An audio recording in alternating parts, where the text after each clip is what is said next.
I don't know how many people would ask me, hey, are you happy here? Is this the thing you would choose if you really had a choice? And I'd be like, well, yeah, because I was new. Ain't nobody trying to lose a job just you haven't gotten in. Who is Mpumi K, Mbonane? Hello, hello, hello. Hello, hello, hello. Hello, hello, hello.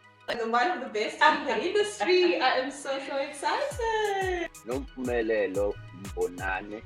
Igama lam nguNompumelelo Mbonane, but to many, I'm actually known as Mpumi K Mbonane. And she is A purpose. Basically, she's a purpose alignment strategist. A purpose alignment strategist. I am a purpose alignment strategist. My mission, the whole mantra of my existence is that I want to help you to leave the place where you feel stuck in and come to the place of purpose where you are fulfilled, impactful, and you're living a sustainable life. Talk about starting the year off on a high note. There is sometimes a disparity between what people do really well and what they should actually be doing. Yeah. Also thinking about how people get jobs or get employment in this country, it's very CV based, right? Yes. It's meritocratic. Yes. But it's not. Somebody who stands there saying, I'm here to serve. And this is my service to the world. The way they greet you, the way they serve you, the way you experience them proves what they know about what they're doing. They're connecting with it and show in the work and in the results. Yeah, I've got a lot to say. What you just said now triggered a thought I had in my mind. So once upon a time, once you got that foot in the door, then you sell yourself. I have to sell myself in an interview. I see you have a comment on Facebook. I was tempted to take my phone and put all these thoughts together.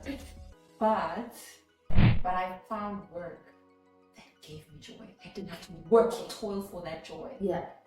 It just came. Yeah. It was fulfilling. Yeah. I was most impactful. I've never been asked that question, but I love that you do. And at some point, you realize the past doesn't have to define you. The detours, the setbacks, the closed doors, they are part of the story, your story. And here, we're all about second chances, fresh starts, and those moments that change everything.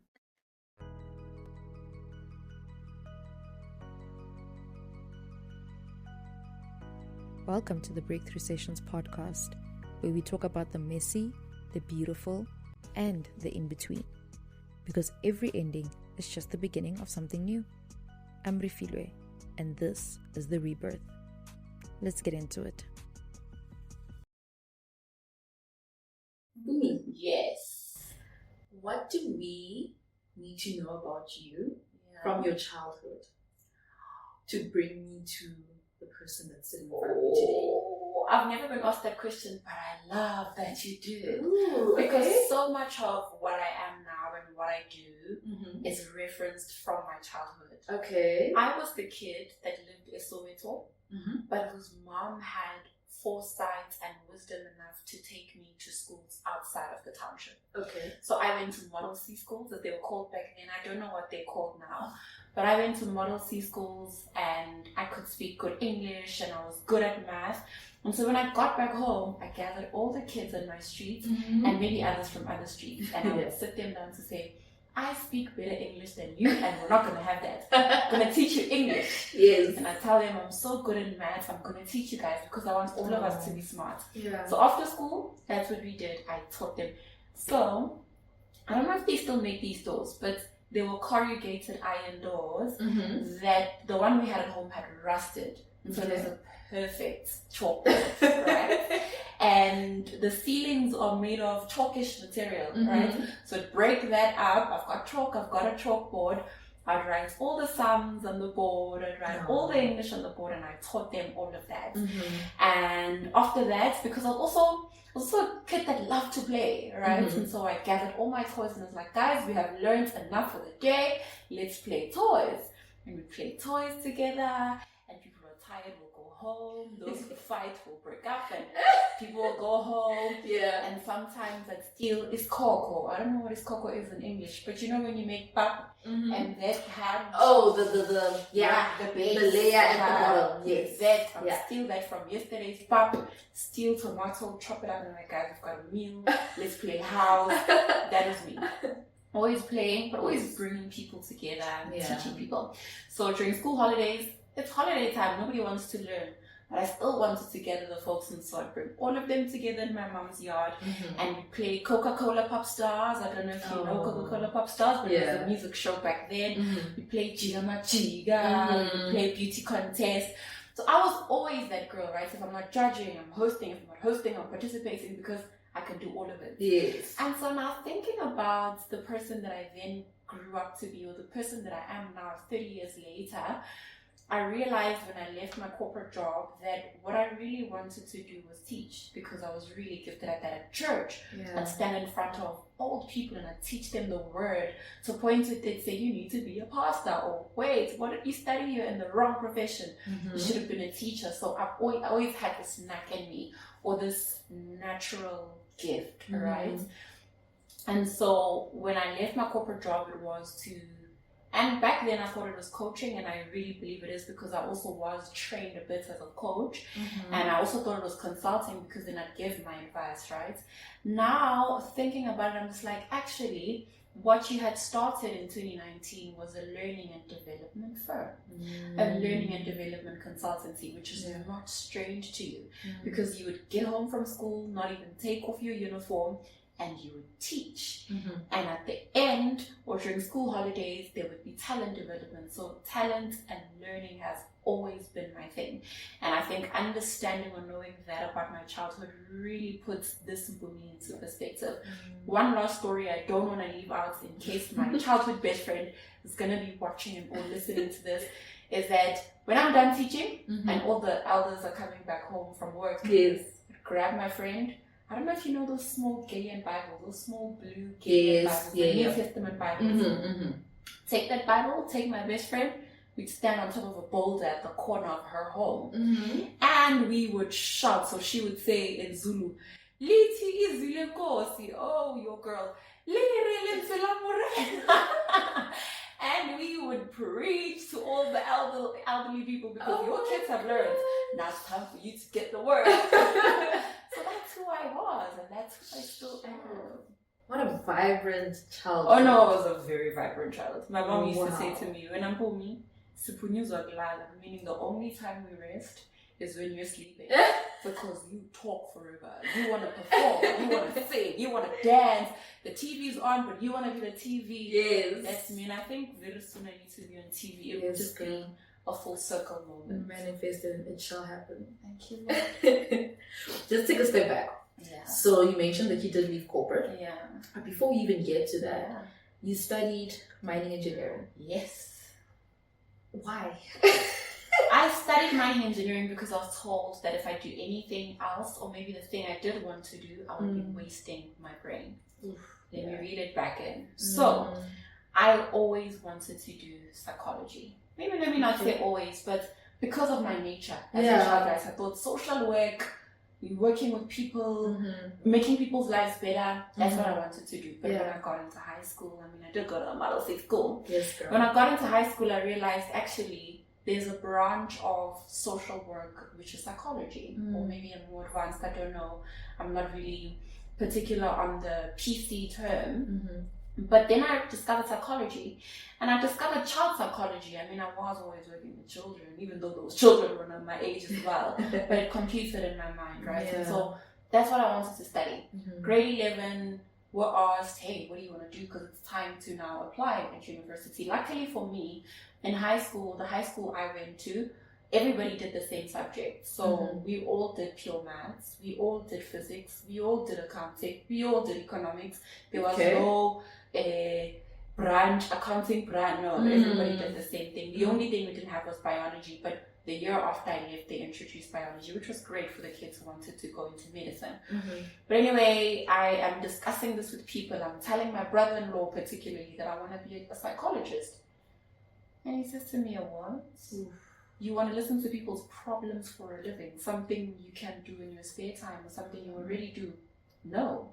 Okay. You're good at math, you're good at science, go pursue something in engineering. I am, and I don't want to say gullible, but I'm an impressionable 17-year-old. I don't want to waste my brain.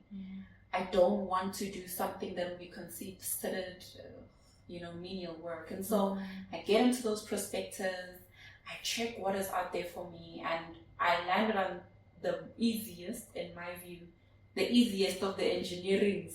Because chemical, mechanical.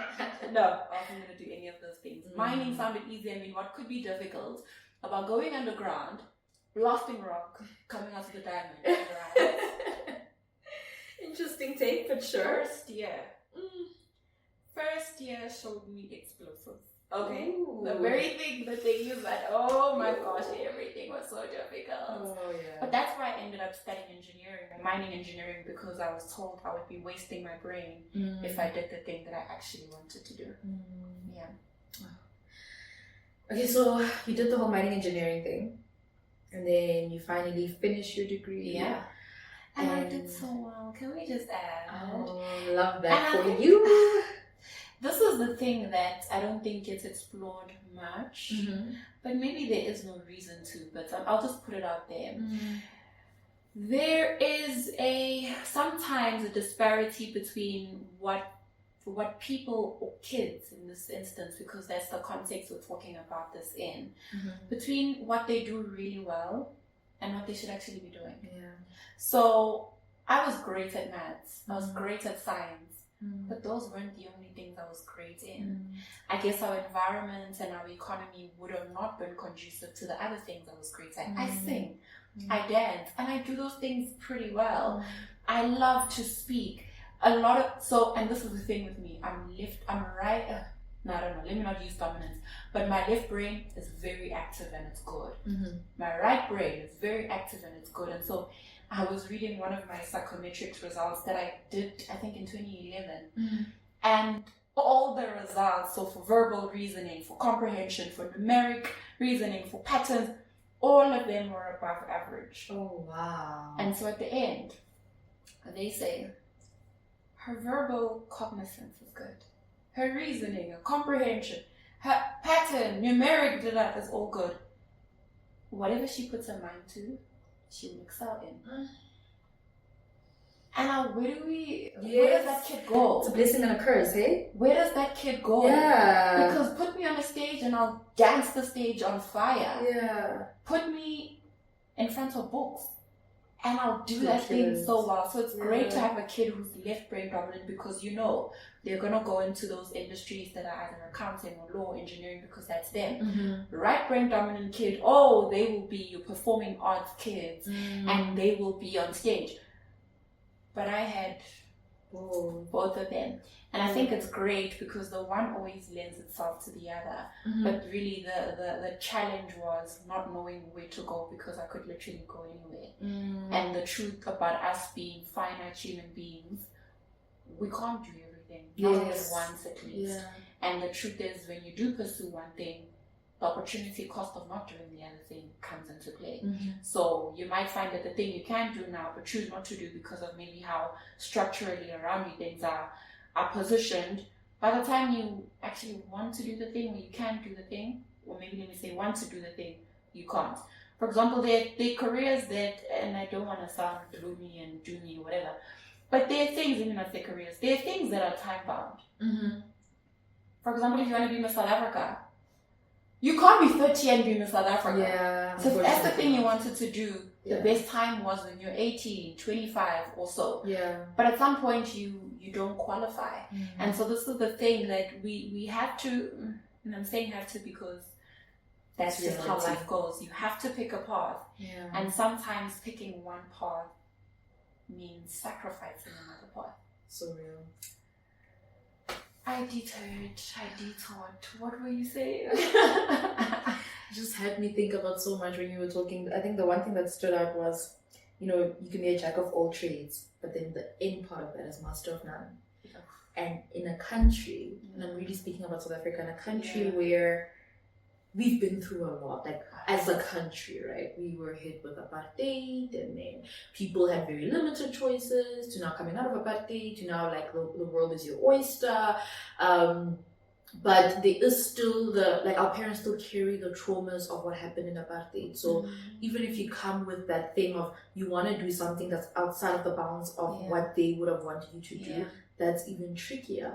And that is the economy. The economy wants you to move in a specific direction and do a specific thing. The highest paying jobs are left brain dominant jobs. And that's why even when you're in school, at some point us and culture falls away.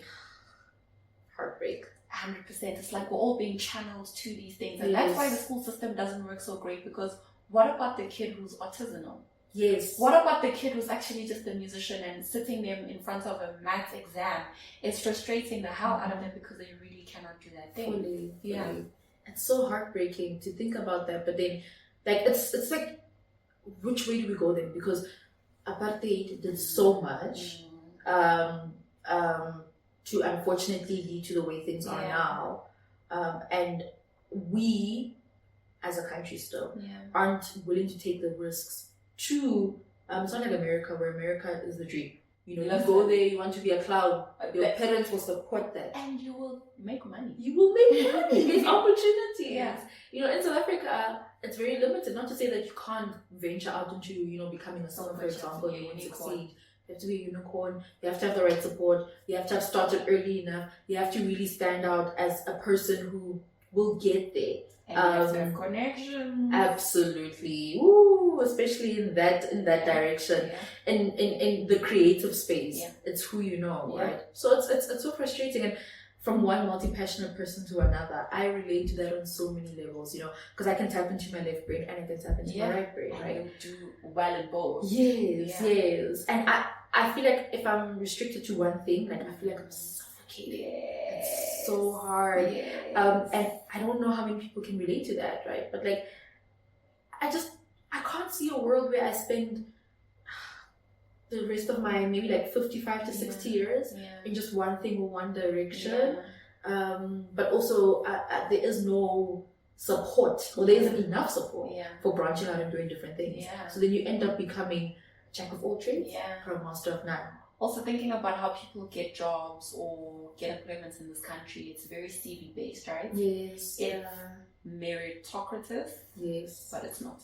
It's not. For being really honest. So imagine now you are, and maybe let me use myself as an example. I studied mining engineering. I did that. I was an intern at a technical consulting firm for 9 months. And I was like, this is not going to be my life. Yes.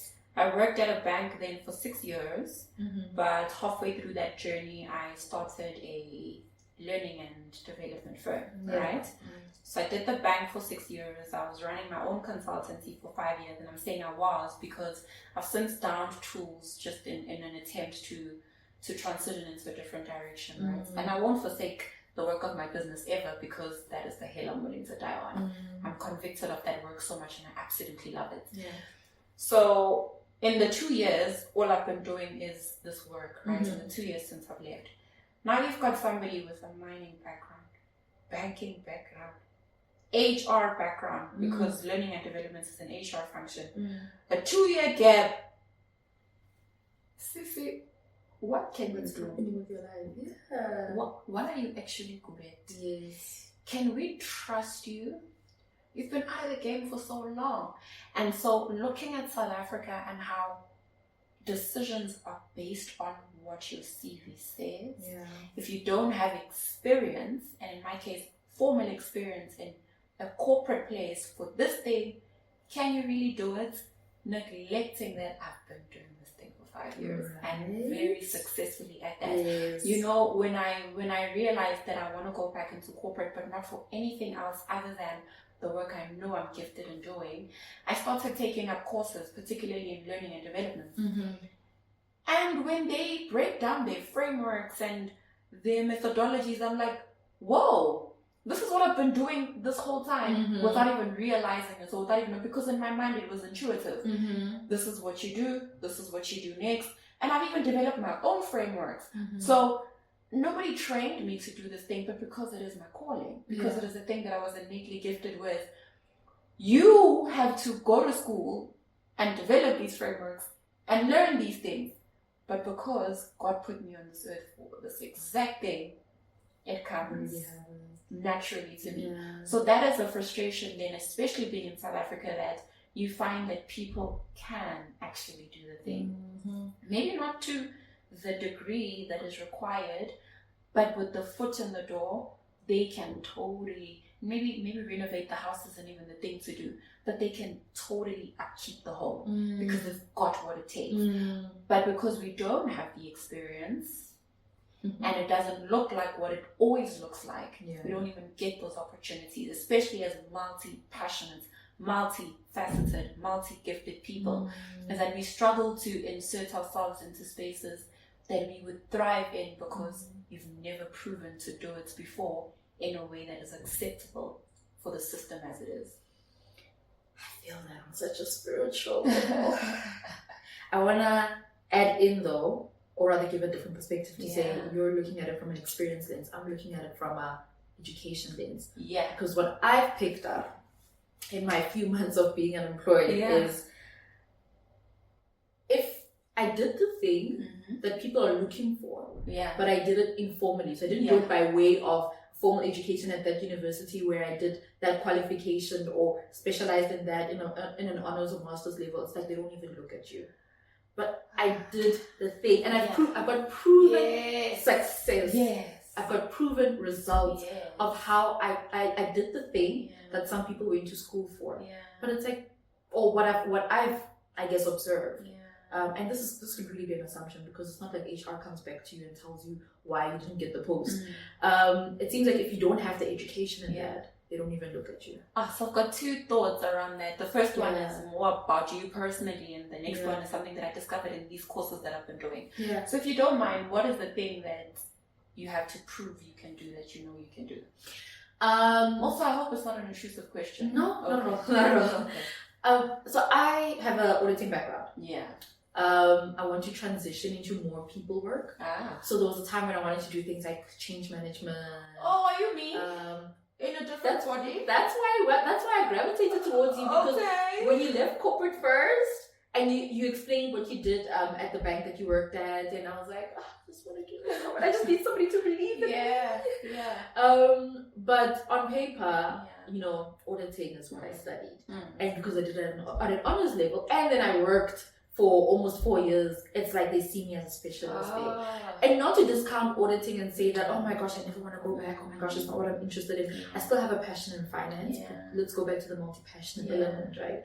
I also want to do more on the ground, more hands-on work with people, change management, workforce, people work. And that's so frustrating because the myopic view that they have is not allowing them to realize that in performing that role or fulfilling that function, you actually benefit and enhance the work of the people who want to do auditing. Exactly. Because you don't want to do it. You don't want to. Exactly. And better yet, I feel like what I learned from auditing, the number one thing that I learned from auditing, attention to detail. Transferable skills, somebody. Yes, I've got the transferable skills. You put me in a room, I've learned how to grapple with processes quickly. You put me in any room and you tell me this is the function, you need to understand these are the people, this is the dynamic. I can pick it up. I can do it. Yes, maybe I don't have the stock standard tools, or I can't maybe speak the lingo that someone who studied this would be able to do. But it doesn't take away from the fact that I've been doing it just more informally. Also, auditing has proved that you're a smart girlie. Can you just trust me? I really just want to say that sometimes when I apply to posts and like it doesn't go my way. So let's say, for example, I get a rejection after I've submitted my CV or whatever. I'm just like, here's my CV. Just give me an interview and I can sell myself. I just need to get past the CV part and I can sell myself. I promise you, I can do the thing that I'm applying for. I'm Refilwe. This is Mpumi K. For the record. What? Dude, like, what?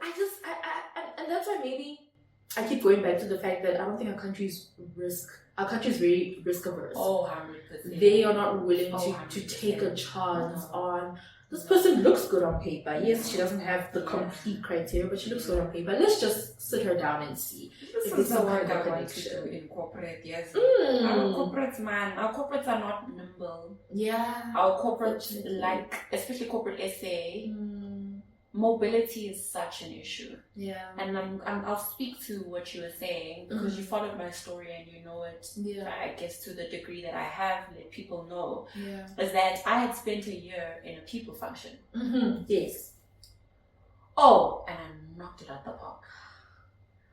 Almost all my 360 reviews, I don't know what the term you're familiar Performance with. reviews. 100%. Yeah. And this is now the 360 is the people who are reviewing, right? The peer, right? Peer. The peer, but your peer as in the people who worked with you, not peer as in your direct team. Yeah.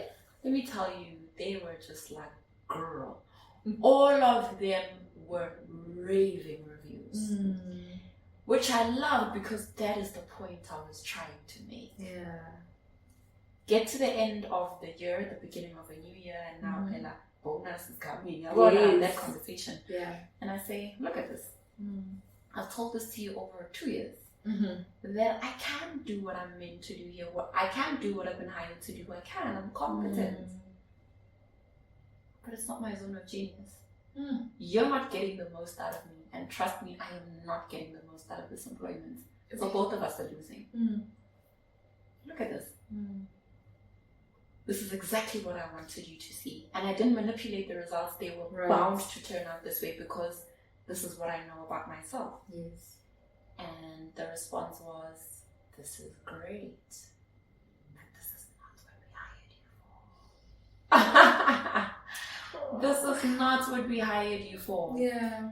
And I was internally screaming because I'm just like, I have proven to you what I can do. Yeah. I've even roped in big people in the other space. Everybody agrees. Everybody agrees. When I tell you the number of people who pulled me to the side after I came out, right? That was my coming out there. They would say to me, you're very different. 2 years ago, 3 years ago, you were the girl who was sitting in front of her laptop and so timid and so shy. Yeah. Where does this girl come from? I say to them, this girl has always been there. You just ordered this side of the outfit. Sure. Yeah, one of those interchangeable jackets or not interchangeable Gucci. You can, this side is silk, this side is jean. Like, all you got was a jean. And I did the jean quite okay. Yeah. But now the silk, all the colors are coming. It's still the same jacket. Yes. This is the side that I love. This is the side that you will love. Yeah. But it was met with resistance. And I don't think this is a unique case. I don't think my manager or my previous employer is a unique case. Yeah. This is a thing across the board. And when I learned that 77% of employees globally are disengaged, it made sense. It made sense. It's not just their work that they disengage with, it's their core. Yes. It's that I can't come alive because you've just ordered the jean jacket and you don't even realize that you've got the silk side. Turn me around and you'll get to see that the jean actually also has a function because of its thickness. You will be warm. It looks very silky and very colorful on the outside. You can take advantage of it, right? But because of the material inside, it will hold. And I think a lot of organizations are crumbling, and it might not be visible immediately because you're one person in a big space, right? Yeah. But also even saying that I'm realizing that you're not 77% is huge. Yes. There's a lot of people in an organization.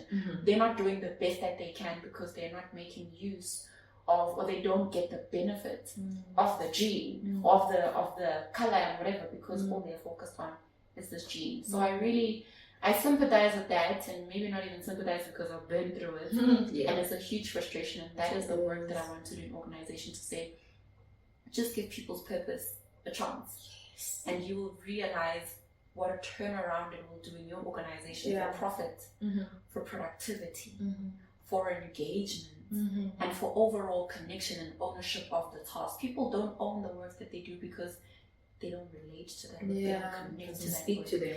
It doesn't speak to them in any way. But somebody who's doing what they love It'll show in the results. It'll show, not even in the results, in the action. Mm-hmm. Imagine what happened. Don't imagine. You know what happens to us when we get to home affairs?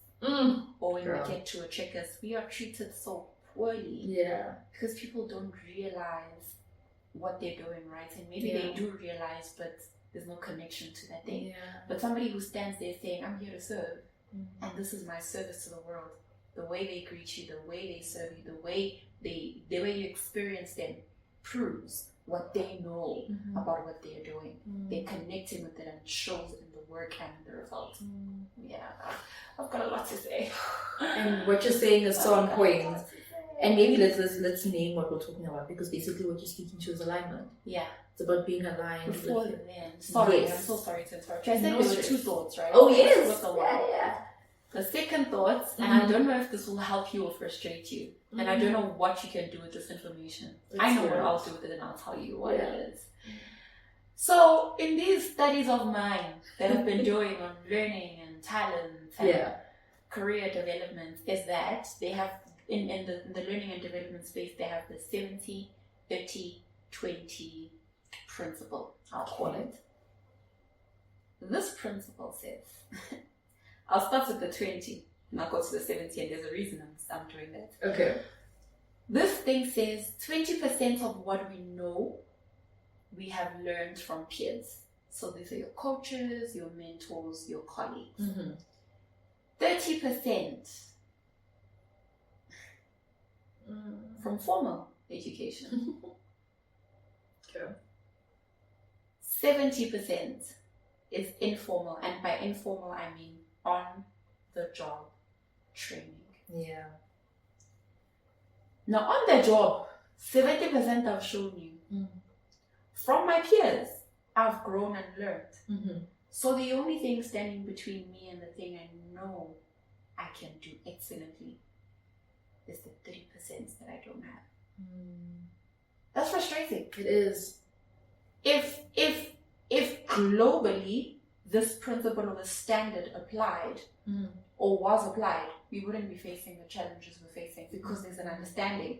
70% of this person's success will come from, or maybe the large part of the success will come from the work that they get to do here, which contributes 70% of their learning. Yeah. And so let's give them a try, because what they know intellectually, what they know from studies, it really won't translate much. Yeah. And so I plan to use that in interviews and, having these conversations to say, actually, what you believe is missing is only 30%. Or what is missing, because it's not a belief. I mean, if it's not on paper, it's not there.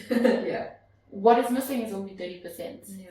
But all my life, all my professional life, I've proven that I can actually apply myself. And if you give me a chance, the 70% that will give me success, I will learn on the job. So just give me a chance. But anyway, that's food for thought. 70% of the work is learned informally, 30% is learned formally in school, and 20% is learned from peers. Is it 70, 30, 20? Because that's 120. That other one, the shorter. 70, 20, 10. 10. 70, 20, 10. Yeah. Yes. Okay. Makes sense. Hey, I can't tell. Do you see why I couldn't last as a minor? I'm kidding out, but I think it's 70, 20, 10. Actually, while you speak, I'm going to check it out quickly so that we are aligned. We can continue. Yeah. Okay. All right. So what I wanted to speak about was the direction that we're going in is basically alignment. Yeah. And ensuring that you're aligned with your purpose. Framework of learning and development, 70, 20, 10. But I got the 70 right. And you got the theme, the element, 100%. The reason behind it, right? Yeah. So Experimental learning 70, social learning 20. Oh, sorry. Oh, I got it wrong. no 70% is experiential learning. Yes, On the job experience and challenging assignments. 20% is social learning. Okay. So this is collaboration, feedback, peer-based interaction. 10% formal learning, structured courses, workshop, training, school. Great methods. Oh, and the 10% is what people emphasize. It's imagine your chance is based on that even probability doesn't agree with this whole. Yes. But anyway, you're the accountant. I actually have a question on that. Yeah. So maybe let's come back to that. Why do you think there's so much pressure on the 10%? I've got an answer. Now I'll give my answer, but I really want to hear yours. Oh, now I want to hear your answer. I want to give an answer because I haven't thought about that. I think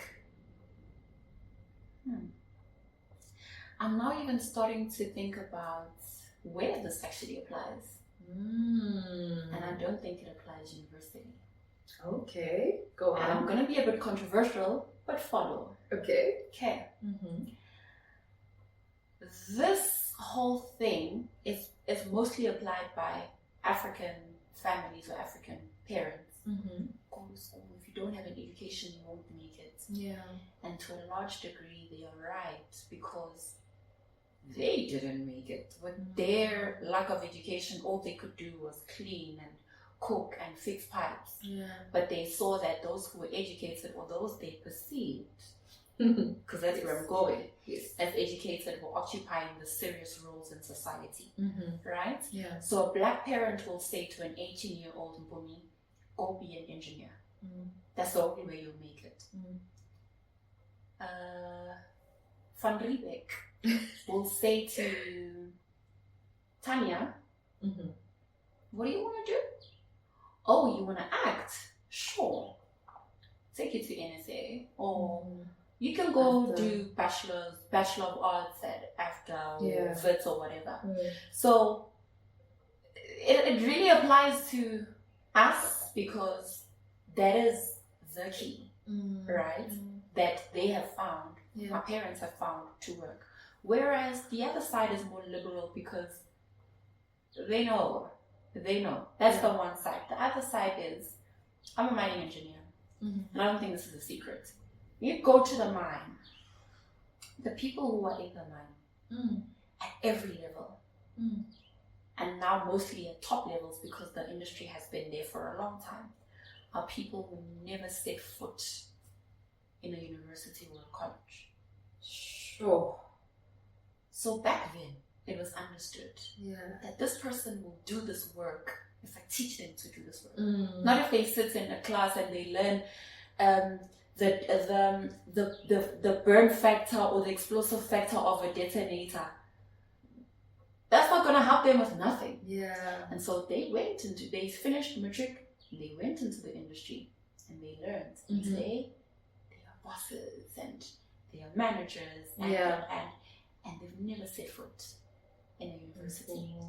So it's understood, to them at least, that the 10% is really insignificant.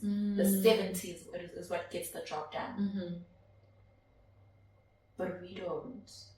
And that's why I say I think it applies. It differs on who is applying it because there's a subsect of society that gets it and follows it. And that's why you'll find somebody's Caucasian friend coming into employment and you're just like, what do I know?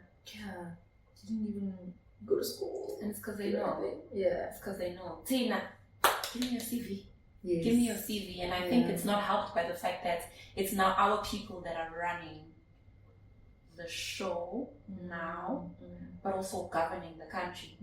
And so our mentality is what we will take into every space that we get into. And I think that's why. There's a lot of reworking that needs to happen in the system. But even as I'm saying this, it sounds a bit contradictory because the people who initiated the corporate structure of that system are people who understand the 70-20-10 and have applied it for themselves.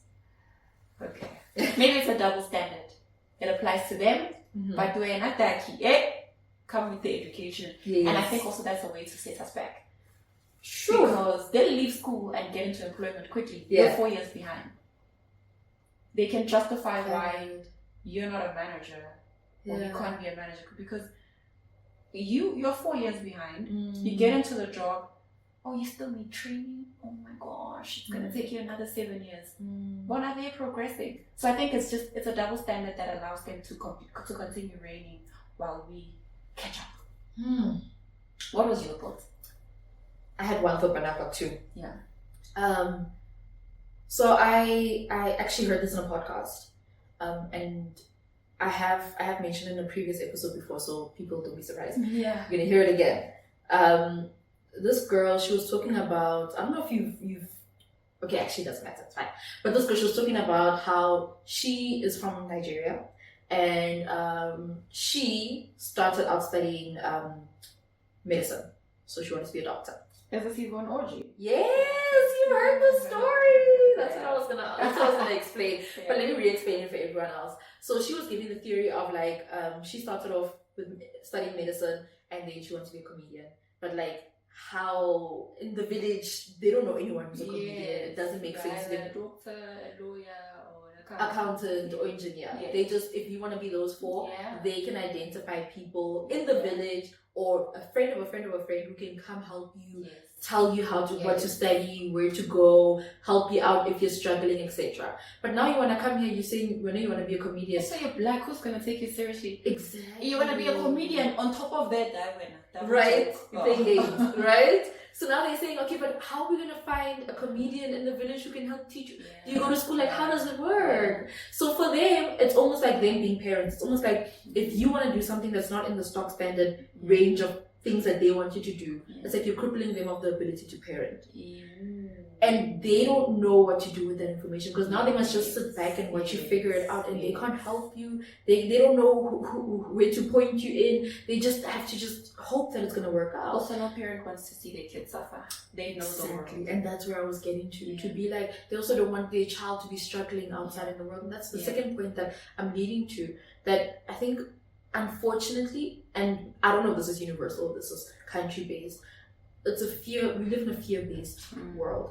But our fears are very valid. They are, and I don't want to discount that. I mean, how many comedians succeed? You know, it's valid. But I think, and maybe not but, let me just say I think we are very much dependent or relying on the fear, and it's valid, like you said. I mean, in our country alone, and I'll bring it up again. It's apartheid. You know, our parents were taught to be very, didn't necessarily weren't encouraged to like have big dreams. You know, they were pushed in one direction. They had to only do a certain thing.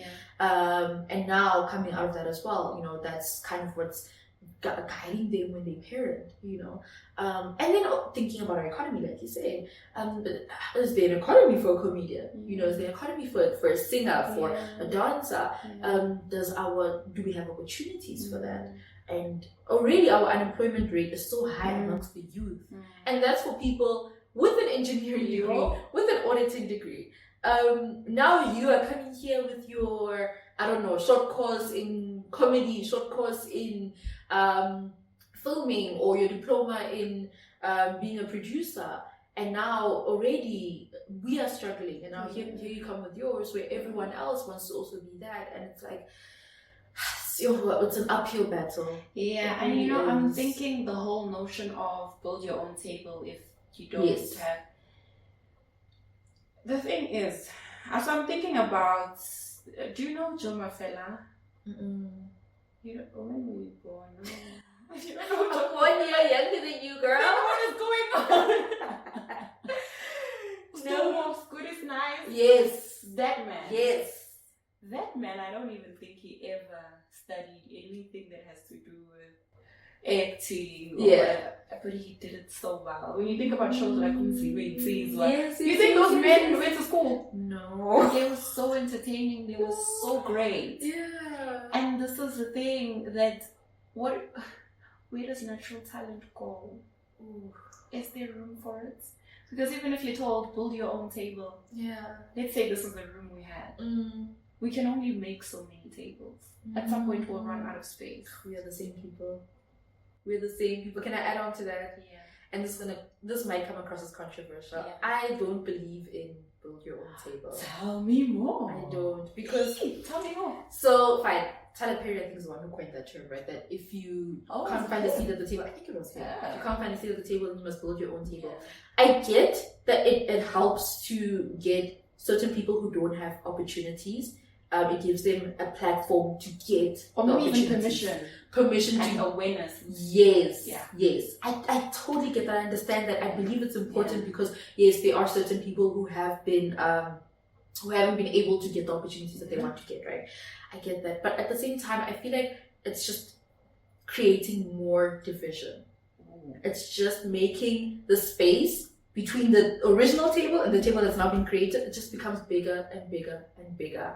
And what of resources, right? Because the reason you want to be at that table is because there are resources, there's experience, there's a lot that comes with that table. Yeah. Now I'm building my own and I'm just like, where am I going to get a screwdriver? Where am I going to get the chairs? And like for me, I think I'm more of a believer in if you don't have a seat at the table, bring your own chair. Okay. I believe more so in that. So you'd rather be in the vicinity of the table because there's only so much space around the table. Yes. But if you are sitting at the proximity behind, I can still kind of get the opportunities, or at least get awareness of the opportunities. Yes, it might not be as big or as great as the person who's actually at the table because I have to squash my way in, right? But like I could be the start because then I'm bringing other people in. I want to bring other people in. This is so interesting. So, what does that look like for you no longer being informal employment as an auditor? What does bringing your chair to the table look like? Sure. Well, for one, and unfortunately it's because of where we're at now, sometimes certain things have to be taken by force. Yeah. It's about forcefully occupying that space. If there's a lesson I am learning in 2020, well, I learned it last year. Brute force sometimes have to apply it. You have to. I have to forcefully occupy that space. I actually got this term after losing someone very, very close to me in 2023. But sometimes you have to fight for a life worth living. And that's it. It's not, I can't just hope that it's going to happen and pray that that's going to be enough.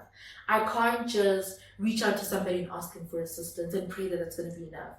I have to force my way in and I have to fight for those spaces. I have to fight to occupy those spaces. And that looks like bringing my own chair to said table and then fighting to belong. So you can't take me away. I have a chair. Exactly. Also, it's not going to take anything from you. I'll just sit here. Exactly. I'm not, maybe I don't have to make the decisions, maybe I don't have to be vocal, but the fact that I'm in the space, I'm in the room is already a start. And then what I do with that is important. I can't just be there by myself. It's me now. I've forced my way in. Now what? I have to bring other people with me. I'm very innately aware of that. And I'm also aware that maybe it might not be every single person's purpose. Maybe they don't feel like that's what they need to do. They just need to occupy space for themselves and that's enough. But for me, I need to bring other people in with me.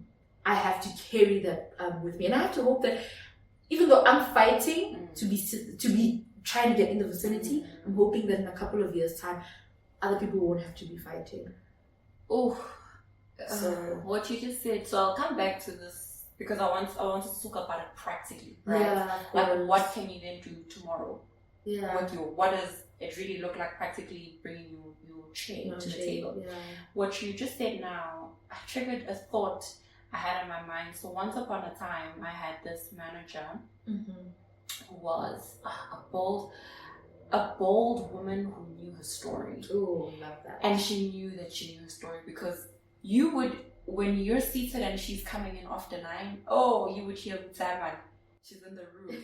And there are people who laugh like, and there are people who laugh like, because they own the space. Yes. Oh, that was my girl. Yes. Oh, you hear it in the way she speaks, in the way she laughs, in the way she dresses. Yeah. And when it's crunch time, when we have to do the work, girl delivers. Ooh, so it wasn't just the facade, right? She put her money there. Back it up. Oh, girl. Yeah. Listen. So she was in this position, a big position, and things just disintegrated from then on. Yeah. And one person in the team was always like, she's not creating room for us. Da, da, da, da, da. Yeah. And I would listen to this girl and wonder, because I was very close to my manager, very close. So I understood a lot of the things that were hidden to everybody else.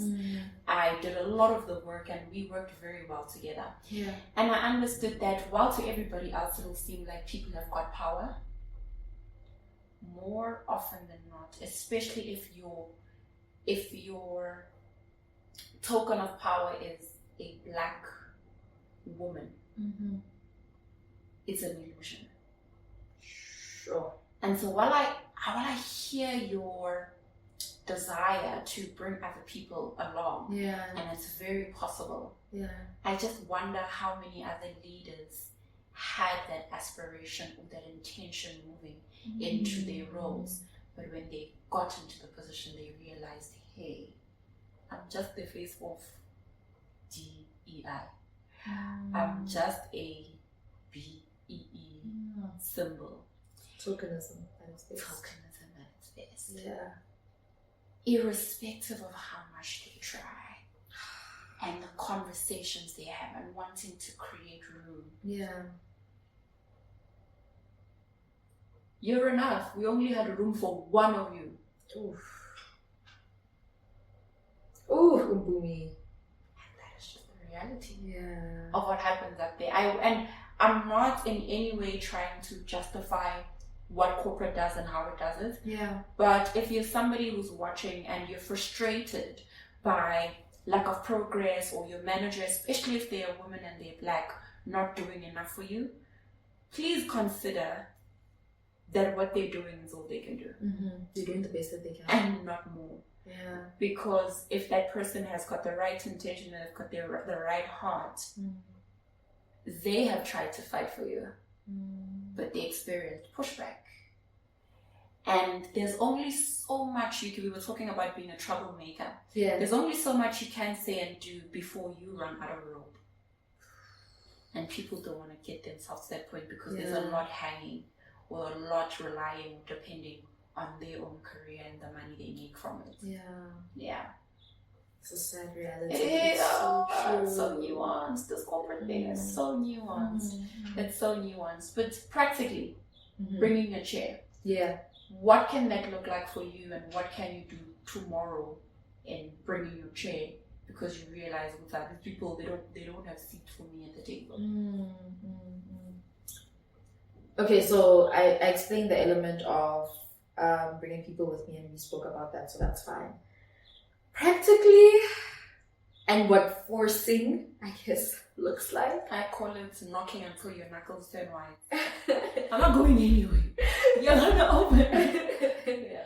Practically, I guess it's being unforgettable. So, can you do that outside, from the outside?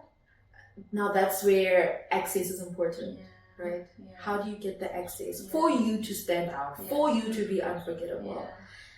For me, in this phase of my life where I'm unemployed and I'm trying to get like work, or obviously trying to align with what I want to do for myself, but I want to get work. It's about being so front facing that they don't forget about you. Yeah. It's about, yes, you apply. We spoke about this off air. It's about you apply, you put the CV through, but then you send the email to the recruiter. You add them on LinkedIn. You do regular follow-ups. If there's an opportunity for you to send an application with a video, but it's not compulsory, you add in that damn video. Cover letter, which is so frustrating. I know all of us, it's a pain on our side. Cover letter, and it has to be geared towards that company and that job. And so that means, so that means you're writing 20 million cover letters. It's so frustrating. But it's about me, my lord. I get it. But it's about writing that unique cover letter in a unique way. It's about, I was telling her that my CV is on a website. It's about standing out. It's about acknowledging how to make that first impression, and then how you make it stick. And you are everywhere. You are bothersome, man. You are irritating them to the point where they have no choice but to actually take notice. And then, once you've got that foot in the door, then you sell yourself.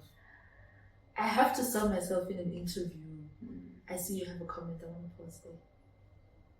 You know, what you're saying is, I love having conversations so much because they trigger so many thoughts in my mind. Yeah. And I was tempted to take my phone, like, put all these thoughts together. But, you know, when we were in school, there was this whole thing called job shadowing. Yes. What do you think job shadowing can look like for an unemployed adult? In terms of, don't you think it could be? And I think I'm going to try this. Even as I'm thinking about it, I'm just like, yeah, I'm going to pitch this idea to my desired employer. Where we're just like, give me 3 months. Don't pay me anything. Yeah. I'll come through. Yeah. And I'll show you what I've got. If you like me, and because here's the other thing, they could say we don't like you because they want to hire you. Yeah. And they just being smart. Yeah. If you like me, I'd love to stay. And if not, it's okay. But what do you think job shadowing can look like now to get your foot in the door? Because no other unemployed person is saying that to them. Like, I know I can do this, and it might not look like it on paper. I've never done it for you. Yeah. Of course, there might be a barrier to entry in that there are trade secrets, there are Yes. But what do you think it could look like? Logistics aside, I'll talk about what I've been doing. And actually, no, I haven't spoken about this out loud. I don't think very little people know about this. I don't think anyone knows about this. I don't even think my own parents know about this. So gosh. But I'm being authentic, and I want to explain what that looks like for me. I know I can do the job that I'm applying for, right? I know in my heart that I can do it. But maybe I'm being cast aside because of I don't meet the full criteria, experience, etc. I obviously worked in corporate, and then now I'm not in corporate, and now I'm trying to get back into a workforce. I don't know if it's corporate, I don't know if it's public sector, I'm not sure, but I'm just trying to get back into the workforce. Flexibility and openness. Yes, I'm very open to whatever honestly God wants me to do right now. I'm actually willing to take a pay cut. And I've communicated this to recruiters. I've been very open in applications. And that's the part that I don't think anyone really knows. And I'm talking about, guys, I'm willing to go down 100,000 rand lower than what I earned when I was in corporate. And why was that a consideration? Do you think the only way they can take you in is if you lower your value? No. Tell me more. It's because I know that I can do the job, and I want to prove to you that I can do the job. It's not about the money. It's not about the money. That's what I'm going back to. I know everyone has their own sort of like things that is a priority for them to get a job or stay in a job. Some people want growth. They want salary, they want career opportunities, being able to get promoted, they want a healthy culture. Like, we all have these things that we want in why we want to work for a particular employer, why we want a job, etc. For me, it's never really been salary. Like, of course, it's nice to have money. I want money, I have expenses, I have debit orders that go off. So it's important to have the money. You're trying to build your life, man. Yes. So that's real, and I get that. But it's not the be all and end all for me. And I want this job so badly that I can show you that I don't need the highest salary to get it. And that's how I've been practically proving it to people. I literally had a conversation with a recruiter last week for a job, and she asked me, okay, how much did you earn previously? And I told her, she was like, okay, how much do you want to earn now? And that's when I went down like by 100 grand, right? And she's like, why are you crazy? Yeah. She's like, why do you want to earn less? And I was like, well, the number one thing is I need a job. So right now, I just need a job. I need to get back on my feet, and that's what's important for me. But also, I want to be able to prove that I can do the job. I'm not saying now y'all must go and discuss amongst yourselves and she wants a pay cut, so let's just give her a pay cut. So you're lessening the risk on them. Yes, yeah. But I want my value to show through. That I am so passionate about the job that I'm applying for that I don't need to be incentivized to that extent to prove to you that I can do the job. And I've been able to tailor my life so much in the months that I've been unemployed. Oh, because it will teach you, girl. It will teach you. It will really teach you. I've managed to tailor it so much that I can actually survive on the pay cut. I'm not saying I'm flourishing. Yes, I won't go out every weekend anymore. Yes, I won't buy myself all the nicest things. But it's also taught me that I don't need the materialistic things to be the person that I am now. For me, what's important is living in my truth, living in my purpose and living that authentically. And if it means I can't have the latest handbags or the designer shoes or the nicest cars to prove that, then I think I'm okay with that. Yeah. It's almost like I'm challenging God to an extent, because I'm openly and outwardly saying that I can do the thing without reaping the benefits. And I can do it because I know I've got God on my side. Yeah. And I'm faithing it. A friend of mine likes to say this. I'm really faithing it by taking the pay cut. I'm not after your hand, Lord, I'm after your heart. Yes. And you know, just going back to my story. Yeah. We've veered all the way over. I got to the bank, this beautiful big bank, Yeah. and the cars I saw outside, and the people in the bank. Yes. Oh, it smells like money. You didn't even need to ask if they earn a lot of money. It smells like it. Yes. They looked like it. Yeah. They spoke like it. Sure. See the person in a boardroom and you're just like, is you married? Very attractive, right? Yeah. But those very people were unfulfilled. Those very people had all the things going for them. Yeah. But the thing that mattered most, I don't know how many people would ask me, hey, are you happy here? Is this the thing you would choose if you really had a choice? And I'd be like, well, yeah, because I was new. Ain't nobody trying to lose a job just you haven't gotten in. Yeah. But inside, I'm just like, can they tell? Can they tell that I'm having an existential crisis? Sure. But their response to their feedback would be, well, for us, it's just a job. Yeah. The thing we want to do, we'll probably do after we've retired or we push to the weekend. And I was just like, we work for 60% of our lives. Think about that. We work from 20, on average, right up until we're 60 or 65. And now with how things are looking in our economy, almost, I think it's 90%, I think that's the stat, of South Africans cannot even afford to retire. So the time you're looking to finally do the thing that you want to do, the thing you're meant to do, you might not even get to do because you won't have enough. Yeah. So the thing you're working so hard to accumulate is not even enough for them. Forget about for now, but even for the future that you're deferring your life to, because a lot of people are deferring their lives. Or people aren't living. What looks like, living, no, people are deferring their actual lives just for the comfort of today, right? And however uncomfortable it is. I remember a friend of mine used to say, no, people don't leave their jobs because they're comfortable. And I'd say to her, no, they don't leave their jobs because they are competent. Sure. They're not comfortable. And that's why they want to leave. Yes. But they're competent on the 20th or on the 15th or on the 25th or on the 30th. Yes. But that's at least tomorrow it's all gone because the orders have taken it away. Yeah. So people are comforted, but they're not comfortable. And so people are willing to be uncomfortable for 60% of their lives. That did not make sense to me. Same. To this day, it does not make sense to me. Same. And so I thought to myself, Lord, what is the point of work then? What is the... I swear it's like you were with me last week, because I literally asked that question in my mind. I was like, why are we working? Why did God give us jobs? Why should we be working? Do you want the answer that I have? Let me hear your answer. Okay, so... These thoughts aren't refined because I'm thinking through them, right? Yes. As an attempt to... Because what I've found is over the 5 years that I've been sharing my message, a lot of it has gotten stale. And I don't think stale because it is stale, but for me, I've been saying it so much, and it's like, so purpose is... I'm falling asleep saying the same thing over and over again, right? So I've been thinking about the things I've known, but in a way that I haven't thought about or spoken about before. And also exploring things that I didn't realize. So the common belief out there is work is supposed to suck. Right? Sure. Yeah. And the point of work is that it is supposed to be work. Yes. Yeah. What people don't realize is work was initiated before sin. Or work was instituted before sin. The reference people mention when talking about work is when God said to Adam, now you will work for your food, right?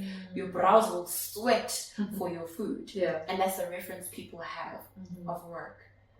But when God created Adam, he put Adam into the world and said, all right, tend to the garden. This is all yours. Just tend to it. Here are the animals. Name them. Be fruitful and multiply. You have dominion over the fish of the sea. We were given work because it was a beautiful thing. Developed our character. Because in the work, we would get closer to God because we are realizing our creativity. Because we imagine God says to Adam, name the animals, and not once did God alter those names because Adam's thinking and God's thinking was on par. Yes. What he said was a giraffe. God said, "That's my image. That's my likeness. Yeah. That's a giraffe." God was like, "Did I say giraffe before? That's an elephant." God never altered or changed anything because they were on the same wavelength. Yeah. And so Adam was very creative in the things he named and in how he took care of the soil, right? So we need to understand that God created us out of his wisdom. And for him to enjoy us, but also for us to enjoy what he has created. That was the premise of work. Sin came and made work difficult and altered the way we understand work. But here's what happened then, because I know people will be like, can't we're living in a sinful world. No. Then God regrets creating humans, and I know this sounds, God. Then he regrets creating humans, and he decides to send a flood to wipe all of humanity out. Oh, before I forget. So the ground was cursed for Adam's sake. And just even think about that wording.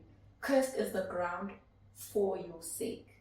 Not cursed is the ground because of you. For your sake. But we'll leave that there. Yeah. Cain kills his brother. Because like Abona, if you thought Adam's toil was bad, you are going to experience it even 10 times more. Yes. And that was the case. Yeah. God sends the flood. I'm not going to go into Noah's story. God sends the flood, wipes out sinful humanity, and there's a reset. Yes.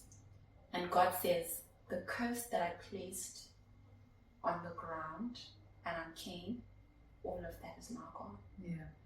So what saddens me is people are still experiencing work from the Adamic and the Cain curse. They don't realize that the flood reset the whole system. Sure. So I'm just like, guys, you're still working under a curse when you have the opportunity, if you choose to tap into it, of working from a place of God having restored everything. And so my drive for work with people, I'm just like, guys, there's no reason to still be experiencing the curse of hard labor when God restored everything and wants you to enjoy the work that you've done. And Solomon, or the work that you do. And Solomon, and it wasn't even prophetic because he understood this, which is the cornerstone of the organization that I founded. In Ecclesiastes 3, he compares the life of an animal to the life of an animal, and he's just like, there's no difference, honestly. We might as well just be animals. But he comes to an epiphany in verse 22, and he says, then I perceived that nothing is better than for us to find joy in the work that we do, because that is our heritage. Yeah. The archaic definition of that word heritage is our allotted portion. Sure. Your given portion. Yeah. Another definition is your individual possession. It is your portion, your individual portion, to find joy in the work that you do. So if you're not finding joy in the work that you do, have you tapped into your heritage? Oof. And here's what made me then take it a step further, is that I was in a job and nothing I did helped me find joy in it. Sure. The reason I even went into a different business unit is because I tried. I just couldn't derive joy from this place. Even in the transition, before the transition. Yeah. But I found work that gave me joy. I didn't have to work or toil for that joy. Yeah. It just came. Yeah. It was fulfilling. Yeah. I was most impactful.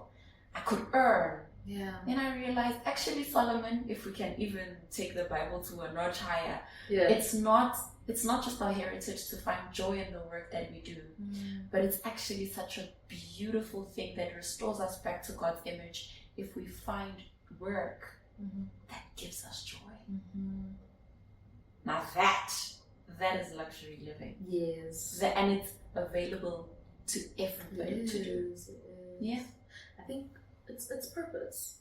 I genuinely believe that if you reach the point where you've got joy in your work, and then add on the fact that you're making an impact, then you are living in your purpose. And the money doesn't matter. Yes. Because obedience is what matters. Yes. And you know that provision follows obedience. Yes. You've You're set. You're so set. This does not mean that it is not challenging. Yes. This does not mean definitely you will not experience dry spells. Yeah. I mean, think about Jesus' ministry. The guy did not even have a house. The guy was persecuted by the very people he was here to help. Yeah. Come on. He was thrown out of cities. It was a difficult time for him, but he was still in purpose. So difficulty does not mean you're not in purpose. Yes. Because James 1 tells us, count it all joy when you fall into various trials. That testing of your faith is what produces patience.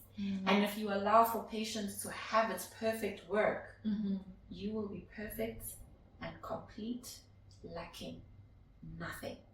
And so the toils and the trials and all the turbulences that come is for your perfection. So that when you do the work, or as you do the work, you are perfect, you are complete, you lack nothing for the work you're supposed to do.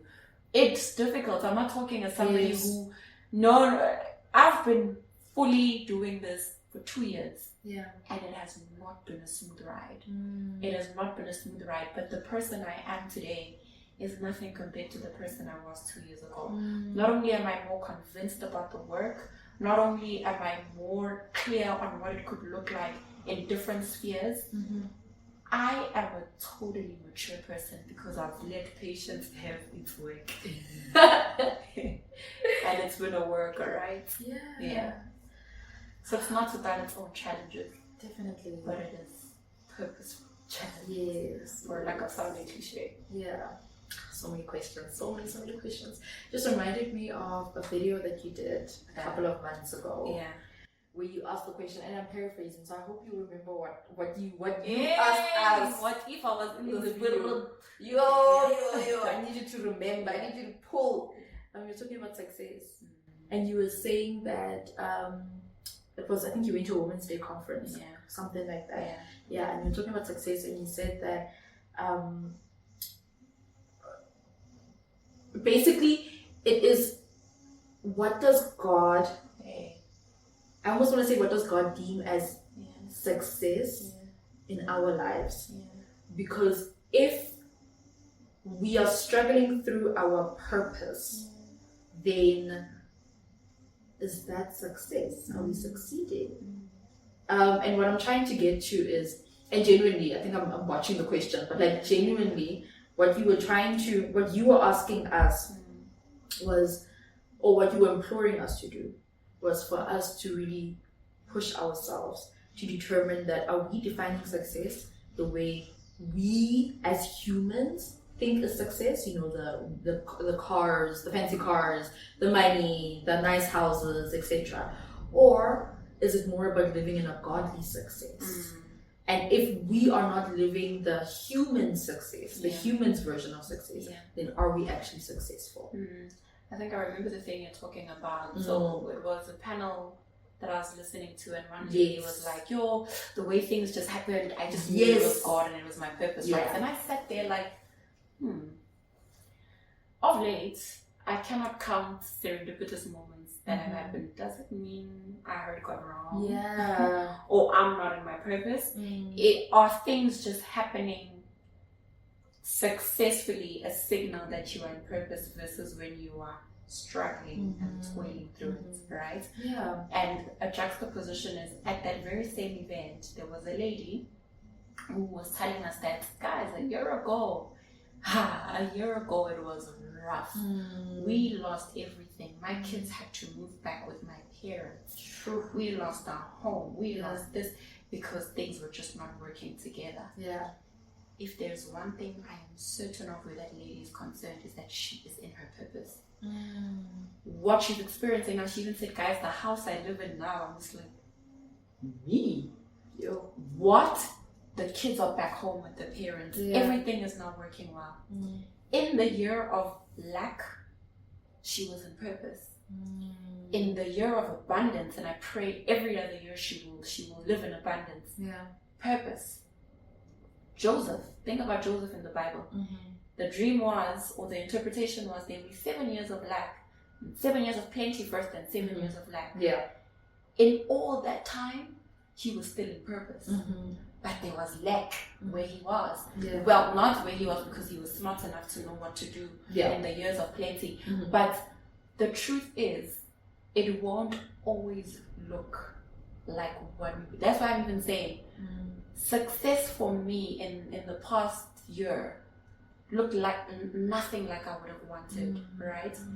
It wasn't the money that I wanted, it wasn't the influence, because I lost money, I lost influence, I damn near lost my mind, but that was due to other reasons in my life at that point. But that did not mean, and that still does not mean, that I was out of purpose. I wasn't. Some other things needed to be cultivated in that time. And they were cultivated because I let patience have its work in me. And I'm standing on the other side, experiencing what I'm experiencing, but it's got so much depth and perspective now, because in the process where there was lack, I was being transformed. So the lack was materially, but internally, mentally, emotionally, spiritually, so much was being done. God was really tilling the soil and planting the seeds. And the only thing we consider success are the fruits. Yo, do you know how long it takes for a tree to even shoot out a bark? Do you know the work that was happening in the ground for roots to form so that the bark can stand? Without the roots being strong enough and deep enough, that tree was not going to form a bark. So we think, oh, God isn't here. Oh, this is... He's forsaken me. The rain is for the roots. Yes. The sun, however scorching, is for the roots. All of it has a purpose. Yeah. And the tree, the fruit can only come out after the tree has stood tall. We don't want to grow roots because the process of those roots growing. That is the word. Yeah. That is the word. Yeah. We just want to pick the fruits. Yes. But ask yourself, can there be fruit without the roots? Can you trust fruits that did not grow from... You know, I walk into Woolies and I'm like, seedless grapes. Where were these grapes from? Yeah. So we were... It's giving epiphany. I just want us to be very careful that we don't introduce pesticides and GMOs into our lives, because we would rather have lab grown or wherever grown fruit instead of having the patience and the resilience to stick through the roots and the bark and the branches and the leaves and the flowers and all of that forming. I think we will come we will go over time, because now cancer is rampant. Yes. All these diseases, and you're just like, guys, people went sick all these years ago. It's because they weren't eating what we are eating. Yeah, totally. So we need to be very, very careful that we don't want fruits that didn't grow out of roots, because that is the consequences of that. Yeah. Next level. Yeah. Yo, that's not a bar. I don't know what it is. Girl, listen. No, very well said. Like, I completely agree with you. 1,000,000%. I have another question that's like burning inside of me. Oh, burning! So you left corporate. You started your own thing. Started and left, and then left. Yeah. So my question comes in. Sorry, and I'm making that delineation because I always tell people I don't want you to quit on a whim. Yes. So I didn't quit on a whim. Yes. I had started the company 3 years prior. I was running the company 3 years prior, so it's very important. Yeah. And now you're considering going back to corporate. Yes. What's informing that decision? And what does this version of Mpumi, or what does this version of Mpumi going into corporate look like? Oh man. What is informing the decision is honesty. I don't think Okay. I'm built for entrepreneurship, for full-time entrepreneurship. Okay. It requires a certain discipline I don't think I have. And I just had to be honest with myself. Okay.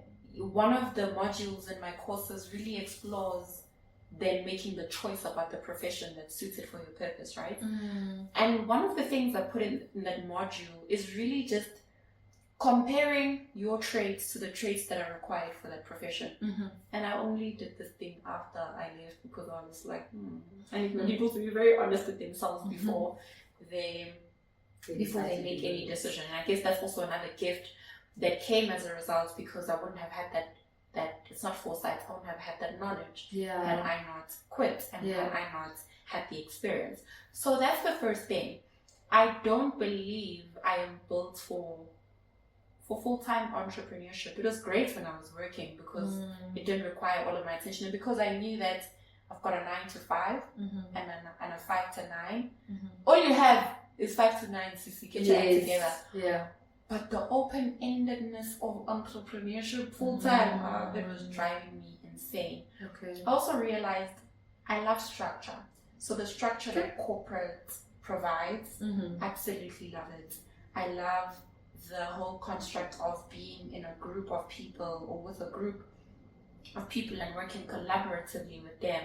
The availability of resources without me having to strive, really excelling in your zone of genius and not having to worry about everything else, because I was marketing and sales and HR. Sometimes it's like a hula, guys. HR, oh my gosh.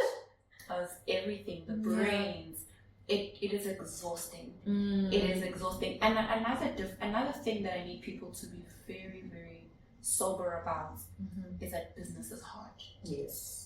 Business Definitely. is hard. There is a reason why fortified units within big organizations end up not working or tend to not work, is because that's a business on its own, right? So if that business can crumble within a fortified institution such as an organization, who are you?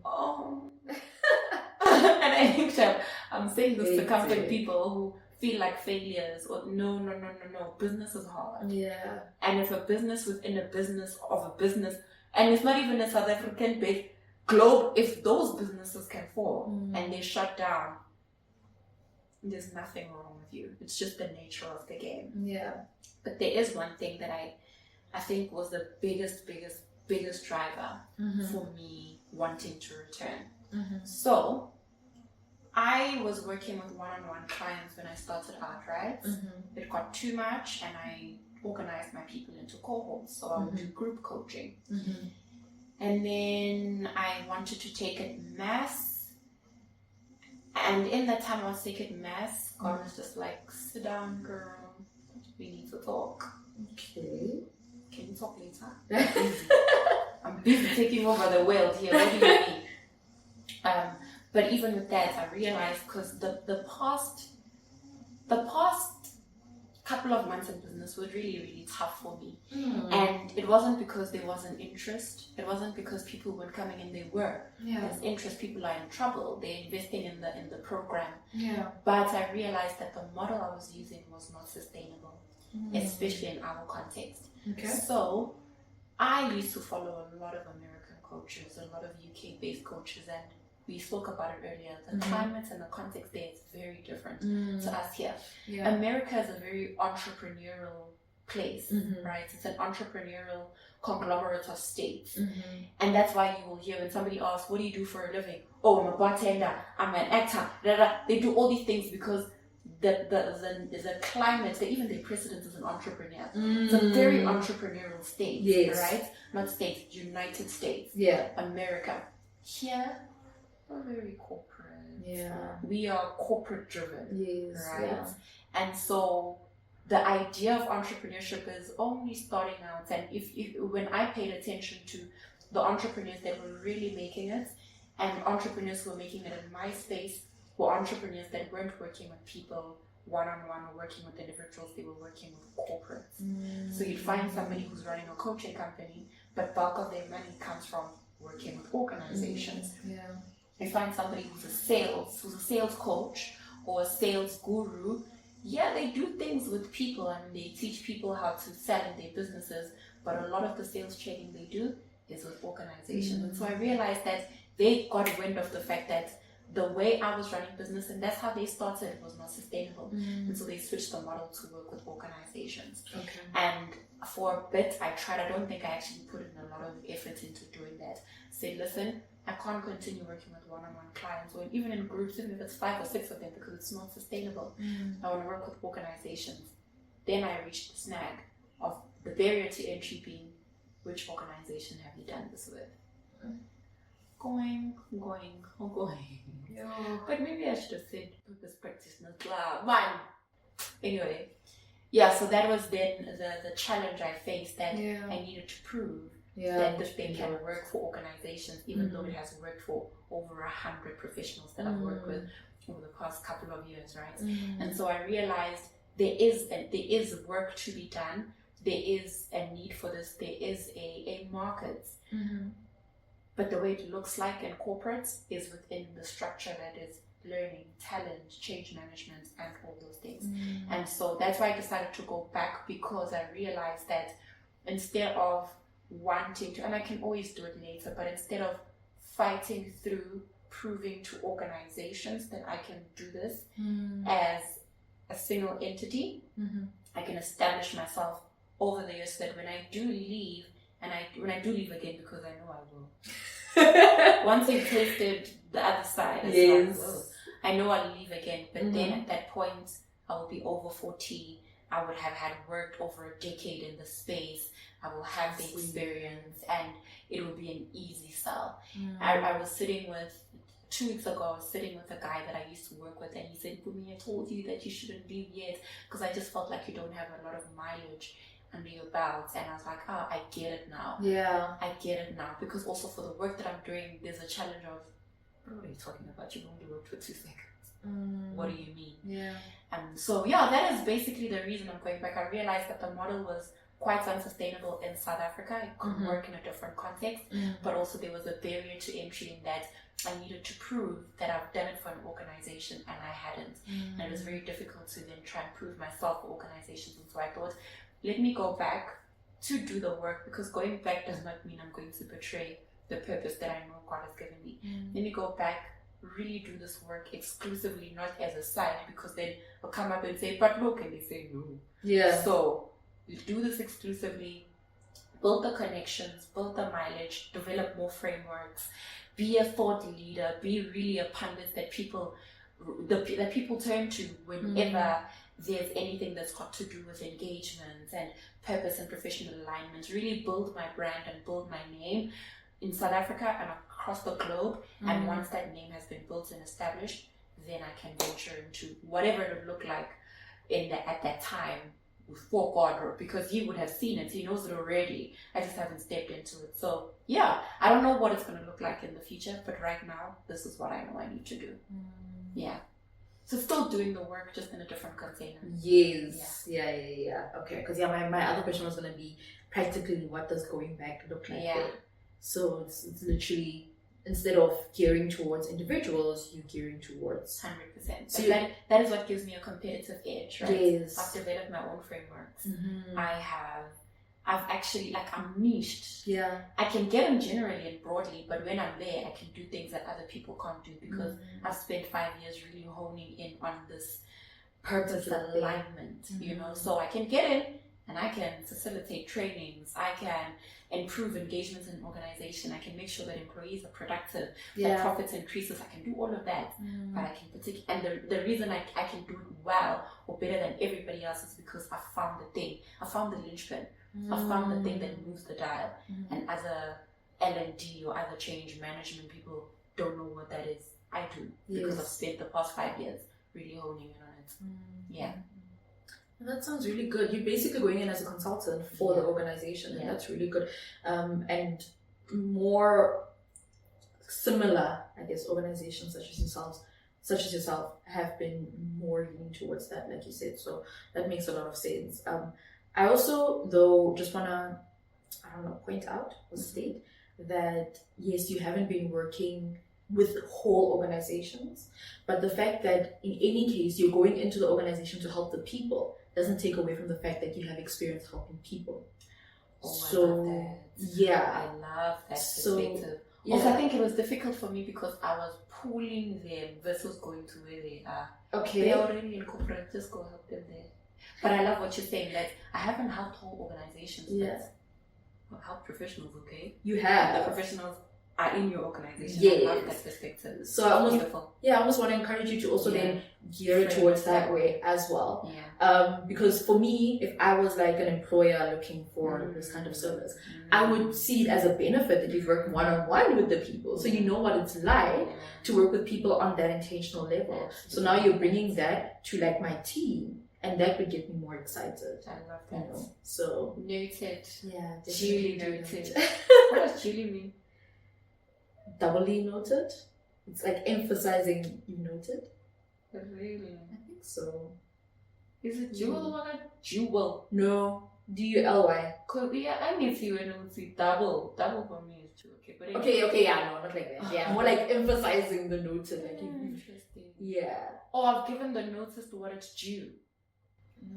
Is it not duly noted? I don't know anymore. Because you can.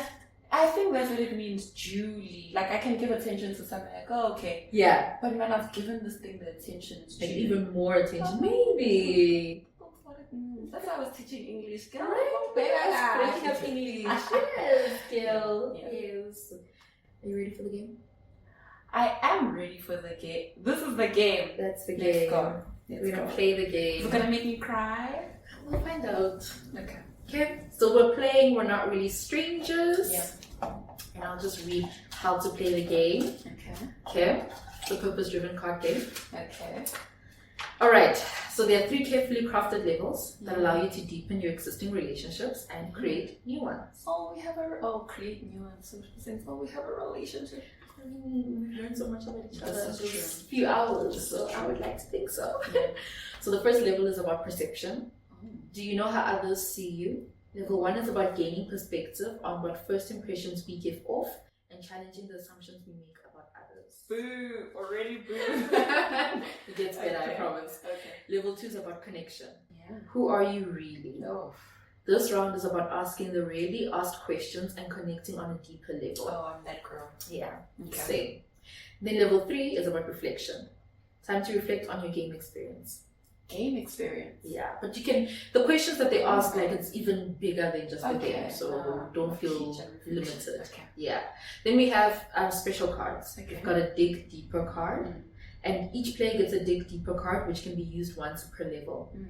These cards are meant to encourage transparency if you feel your partner is holding back. I'm a coach, so are you ready? Are you just going to be asking me or am I going to ask you as well? Even me, I must be put in the hot seat. Perfect. I'm a coach, so you're going to have a hard time. Oh gosh, I help ask me. questions for a living. Oh, I need help. Yeah. Okay, then the second one is wild cards. Okay. Okay, if you draw a wild card, your partner must complete the instructions unless otherwise stated. These cards can appear at any moment during the game. Okay. Alright, are you Okay, ready? I'm ready. Since you are my guest, you can ask me first. You'll start by picking from number 1. From number 1. Yeah, so, or you can pick anywhere in this category. Okay, cool. I think. Yeah. Perception. Yeah, Oh, but you wouldn't know this. it's a perception, right? So I have to, Oh, do you think I'm usually early, on time, or late to events? Explain. And I told you a little bit of a story today, so let's see. You did, but like it could have just been a one-off. So I'm wondering. I think you're early. Okay. I think you're very early, actually. Because you like to be prepared. Yeah.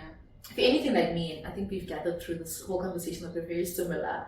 I'm not early, to be honest. Okay. Think about it. But just based off of, so let me base it on the story that you told me, actually. I think you're early. I think you like to arrive on time so that you have a moment to just pull yourself towards yourself, get ready, like prepare yourself mentally so when you go in like with a bang. Certain things happen outside of your control that might lead to you maybe not arriving early, but I think when you wake up with the intention of being early. Yeah, that is true. So do I have to verify or? Yes, you can verify. Okay, so that is very true. I'm going to tell you something, and I think a lot of people experience this. I'm the kind of girl who wakes up very early, but then leaves the house late. Like, yo, what were you doing? And I even spoke to my mom the other day. I was just like, Mama, no, I've learned. I'm not going to say I will shower from 10 to 11. Yeah. Because things happen. Yeah. If I wake up at 6, I'm going to shower at 6 because I don't know how the day is going to go. But yeah, no, I am a person who, even though I leave the house late, I just try to make it on time for the place. Yeah. Because I really think it's a sign of respect. Yeah. I respect you, but also respect myself because I've got other things to do. And even if I don't, we both say this is what we're going to do. Yeah. So for me, keeping time is a sign of respect, and I normally want to respect people. Love that. So yeah, that's me. Perfect. You can just put that. Now we're going to level 2. Now I have to ask you. Oh, geez. Level 1, and then we'll rotate. Oh, interesting. So let me come here. Do I seem like a cat or a dog person? Yo! How am I gonna know? You seem like neither. Oh my gosh.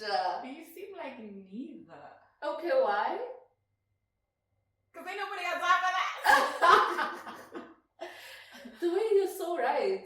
Okay. I was like, she'll never get it. But I'm like, she's probably gonna guess, but I don't. Guys, I don't care for animals. Yo. Me too. Really? And maybe that's what I'm leveraging on. Yes. Like, if a dog is here, I can find the dog is here. If a cat is here, the cat is here. But like, I'm not gonna go out of my way to be like, oh my gosh, I want a puppy, and this is the kind of puppy I wanted. And that's how I know in my head that my future husband is going to be a dog lover and a cat lover and a hamster lover and a fish lover. I can just feel it, that he's going to love all animals, and I'm just gonna be like, but you know what, it's fine. If I love him, then I'll just take it. I don't like animals. Yeah. Animals belong in the jungle. What are you doing with an animal in your house? Also, I've started not liking zoos. Because I've been to nature reserves, right? Oh man, and those animals are just roaming. Yes. Yeah. Why are we okay with, for our amusement and our entertainment, taking an animal out of its natural habitat? I have a problem with that being done to humans. I mean, the reason I'm going to pursue your purpose is because you're not going to keep me here like a dog. I am not a dog. I'm a person who, I don't like zoos now. I know I don't like animals, but I don't like what we're doing to animals even more. I don't think I'm gonna take my child to a zoo. Like, even if like they go on a school trip and they want to go to a zoo, I don't think inhumane. It really is inhumane. Like, yes, I don't care for animals, but I also don't want to see an animal caged up. Even if their version of caged up is like an open field enclosed with like a fence or something like that, very far away. But like for me, they're still limited. I also like the nature reserve where I could be walking on their turf. And like they are like just roaming around next to the trees, under the trees, just chilling, living their best lives. And I think if a lion ever attacks you at a nature reserve, you deserve it. Yeah. I mean, what you mean? What are you here for? You're on their turf. Honestly, respect them. All right. We're moving on to connection. Level 2. Let's go. Okay.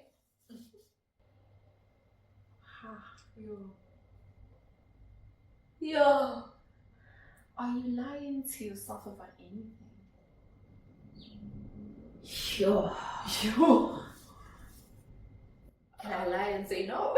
No, you can't. I don't know if it's a full-blown lie as much as it is something I'm wrestling with. Okay. And maybe few people might know.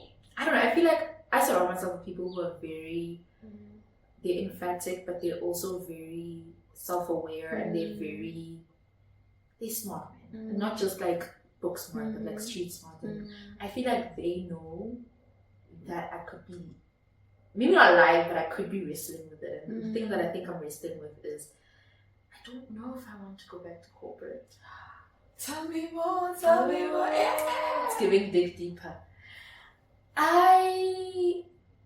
The only experience that I have working is corporate, and I've only ever worked at one place, so I don't even think I have enough of a comparison to say. That's why I'm like, it's a wrestling right now.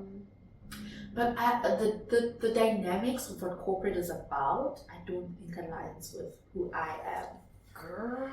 And it's not the company that I work for particularly. It's just like I've got friends who work in corporate, and like it's kind of like the same kind of structure, you know, long hours, doing tough, strict deadlines, like really just you climb the corporate ladder, but only in a certain way, being known as that specific person who's good at that particular thing. I don't know if that aligns with who I am or what I see for myself. Maybe it aligns with, I think it aligns with one area. Yeah. And that part, I can say yes. Yeah. That part of me is suited for corporate. And that area being? The left brain of it all. Just your brains. Okay, Yeah. got it. You're smart. Left brain. Yeah. You can do it. I can do it. No, I'm also not saying this because I missed every deadline, and you know I hated working on the weekends or whatever. So you don't want mindless work. I don't even think it was mindless. No, but what I'm saying is, if it's not going to require your mind, it's going to be a problem. And I guess that's what you enjoyed about corporate, that it was engaging your mind. Yes, absolutely. And there were challenges there, the challenges that drove me, and it excited me and everything. But maybe it's kind of like I would love that with more. Yeah. And I just don't know if there's a job or an industry or a place that encourages that. But again, I'm basically basing a problem. Ask people, and do you know how many of us exist? It's so scary. I had a lady text me on LinkedIn to say, Mpumi, I know you say you want to go back, but let me tell you, you're a rebel. You're going to have a problem. Sure. Because she has a problem. She went back and she's just like, I can look my head. These people. Oh, gee. And that's what scares me. And maybe that's why I feel like I'm not getting the opportunities that I want to get, because God is like anything but there. So corporate for you feels like zoo. No, I don't know. And that's why I'm like, that's the wrestle, because there are days where that's all I want to do.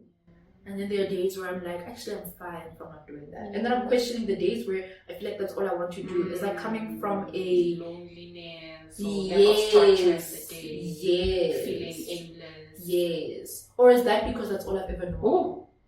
You know? So it's just all these feelings, and I apply, guys. I do. Like, I'm not making it seem like I don't apply, or I'm applying for stuff that's outside of that realm. I'm applying across the board now, right? Corporate, public sector, really, like, I am wherever my heart is calling me to, I will apply. And I kind of want to go back to corporate so that I can verify the thought. I don't know though, because like at what cost, right? Speaking to what the person said on LinkedIn, like now I get to a point where I want to pull my hair out again. But like I feel like what I'm very sure about is I know I want more. I just wish I knew what more looked like. Like I wish I could point to something and say, Mpumi did A, B, and C, and she's achieved and she's flourishing, and I want to be like Mpumi. You know, but that would steal so much from you. How so? Because it's not me? Yeah. And that's why you haven't seen it anywhere else. You see now, and now you're going back, you're going to that quote that says, if you don't see it, then you must create it, you must become it. Yeah. At what cost? At the cost of discovering yourself and God more. I think that's the point of life. Yes, and that is very true. That's the point of life. Yeah. Getting to know ourselves deeper. And God deeper. And I think this is what makes relationships so beautiful, because we get to know other people deeper, and they change, and you change, and sometimes the change is not congruent. Yeah. Now I'm the person who wants to sit in my room, but you're the person who wants to go. But we've been married for years.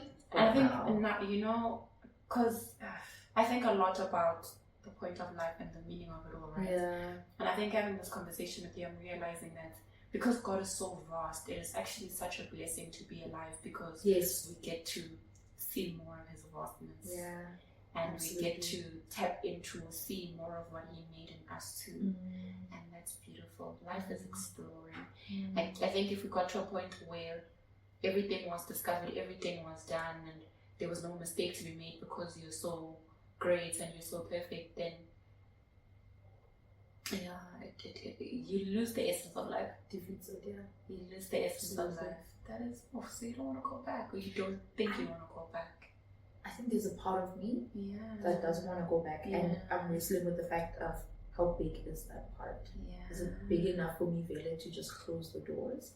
Yeah. Or is it something that, like, go back for a little bit and then while I figure myself out and then leave? Or do I go back wholeheartedly? What are you most afraid of in that discovery? In the discovery, I think, it's a good question. Maybe that it's going to feel concrete. I don't know, it's going to feel so final. Like once I reach the point where, let's say for example, I know that I don't want to go back, that it's almost like I'm closing that door for good. And not to say that I can always go back in the future, but like it just makes it harder. Like you said, you know, you went 2 years and now you're going back, and now they're like, okay, but 2 years, this is that. Yeah, you see. So I think that's what scares me.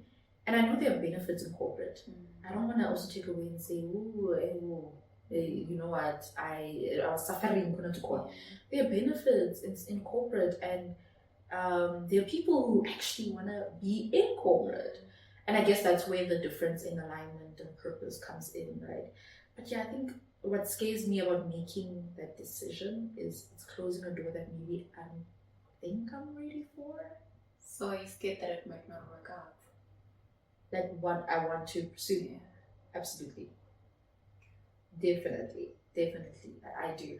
And what's important for me, and I'm glad that you brought that up, is I want to make an impact. Even if I make an impact on one person in my life, I feel like I have lived a full life. I really want to make an impact. And I want to make a personable impact. So then define to me what making it is. Because if you're scared that it won't work out, and you want to have impact, even if it's on one person, isn't that it working out? What is really the meaning of working out? I see what you're saying. Corporate me would have said what I said earlier, making an impact, full stop, right? But now that I've been out for a few months, I think it's like, and maybe that's also where the lie comes in, making an impact on a larger scale than I would have if I stayed in corporate.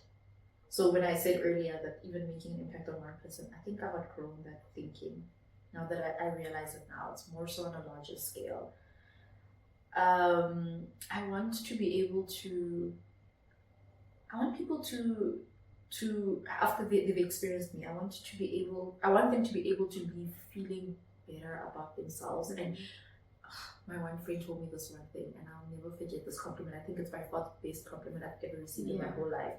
And he said that I've got the ability to make people want to be better for themselves. So want to live a better life for themselves. That's beautiful. Yeah. And when he said that, I was like, because it's one thing for people to want to be better, want to do better. But the impact, for lack of a better term, is they want better for themselves. Because you can want better for somebody. Yeah. Or for an organization if you go back to corporate. But the fact that he said it like that, I was like, so I think I want to live in that. How do you want to do that right now? Because it sounds like you know what you want to do. How do you want to do that right now?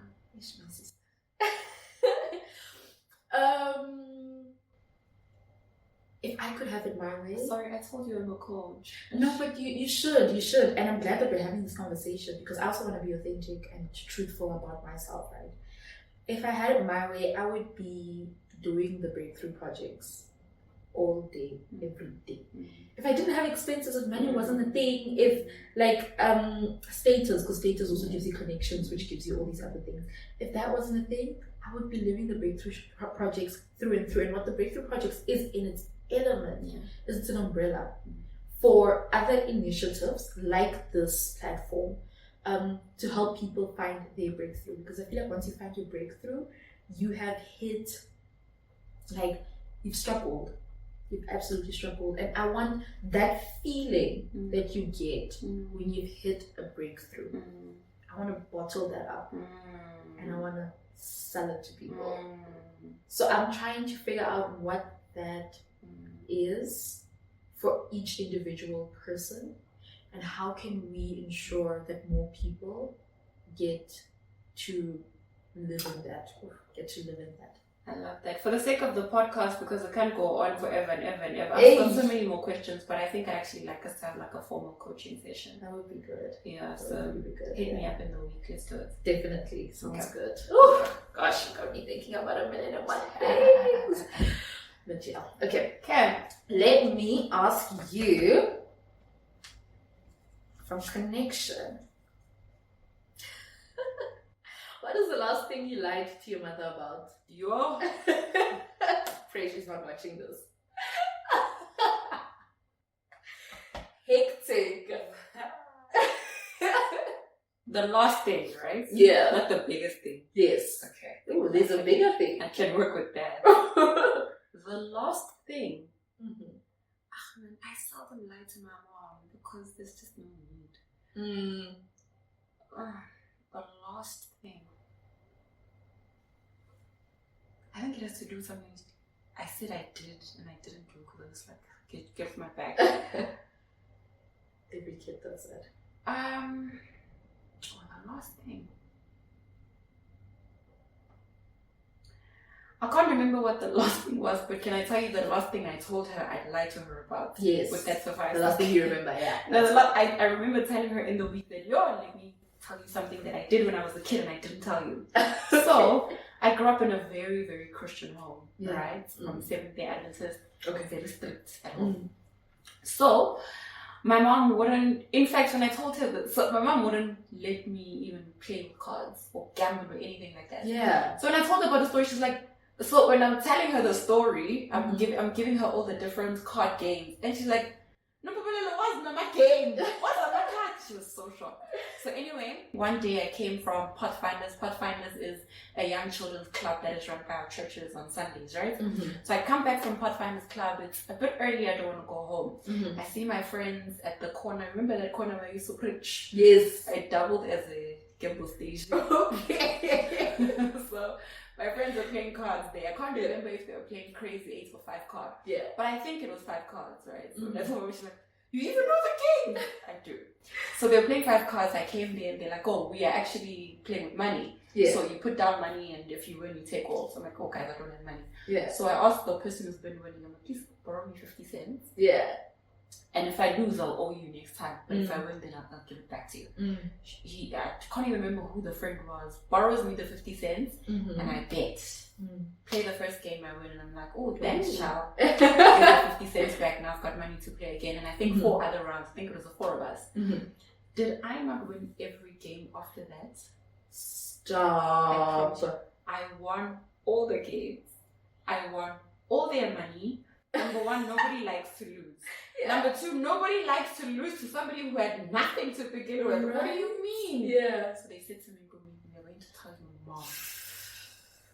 The way I ran ahead of them, I ran home behind. So I don't know if this is still a thing, but back then houses used to have toilets outside. Yes, right. I grew up in Soweto.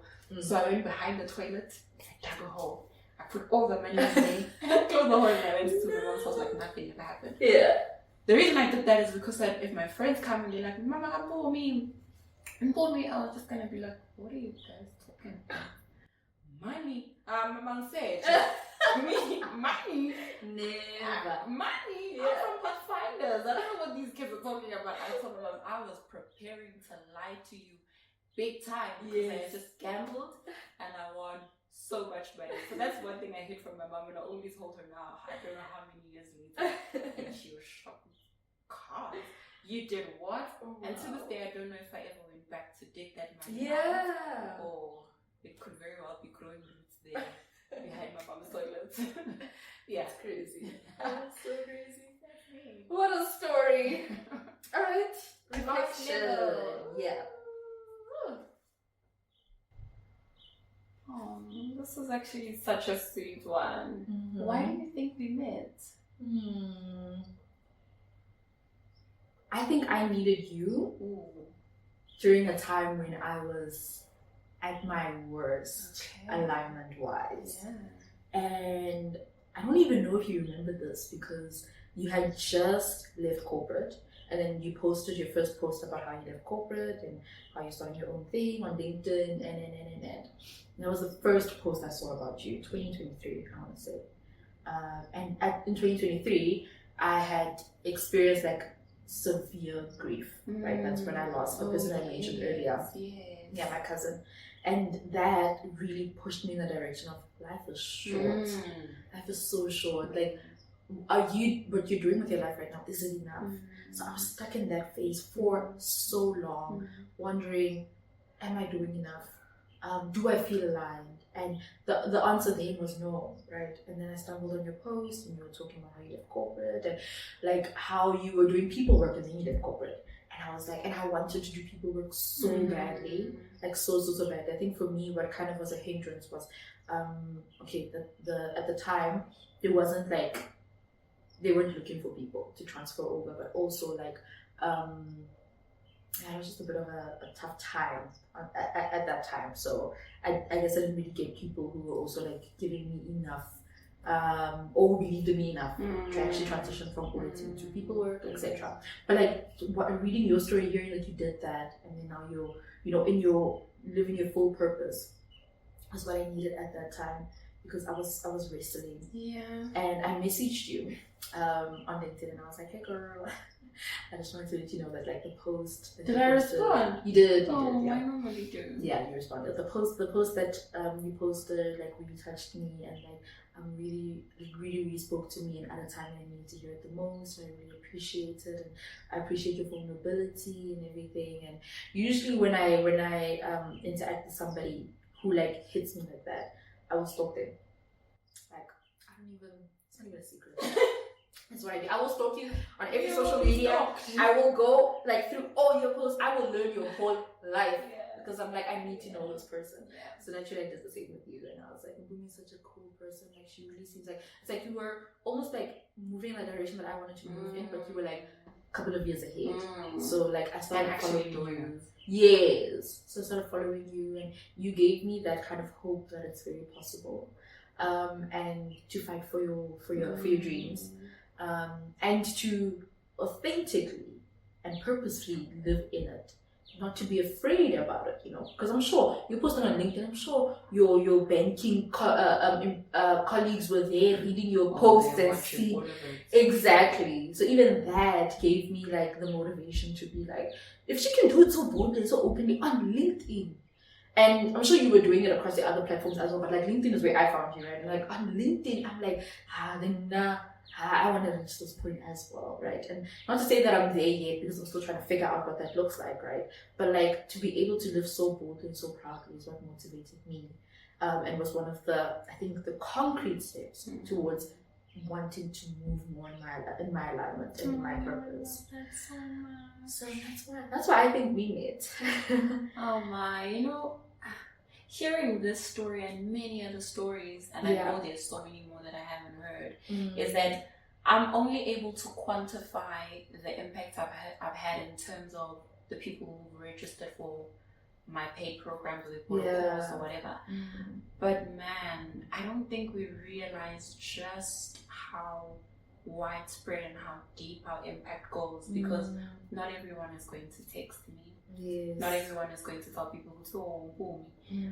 I remember a friend of mine, and she's a friend of mine, but I didn't know this until last year. Last year May.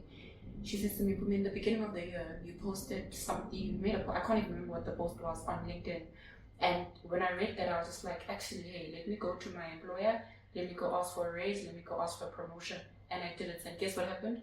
I got a promotion, I got a raise. And I was like, were you ever going to tell me? Dude. And she probably was never going to tell me. But it's things like those. I just think I'm putting out a post. But I don't know what I'm sparking in someone's mind. I don't know what fear I am eradicating. So man, I think the reason I'm bringing this up is that you just never know. Yes. You never know how one act, whether it's a vulnerable act or a basic act to you, or you just never know how one thing that you do can really change somebody's life forever. And so please just do it. I know it's scary, and it looks like you need a lot.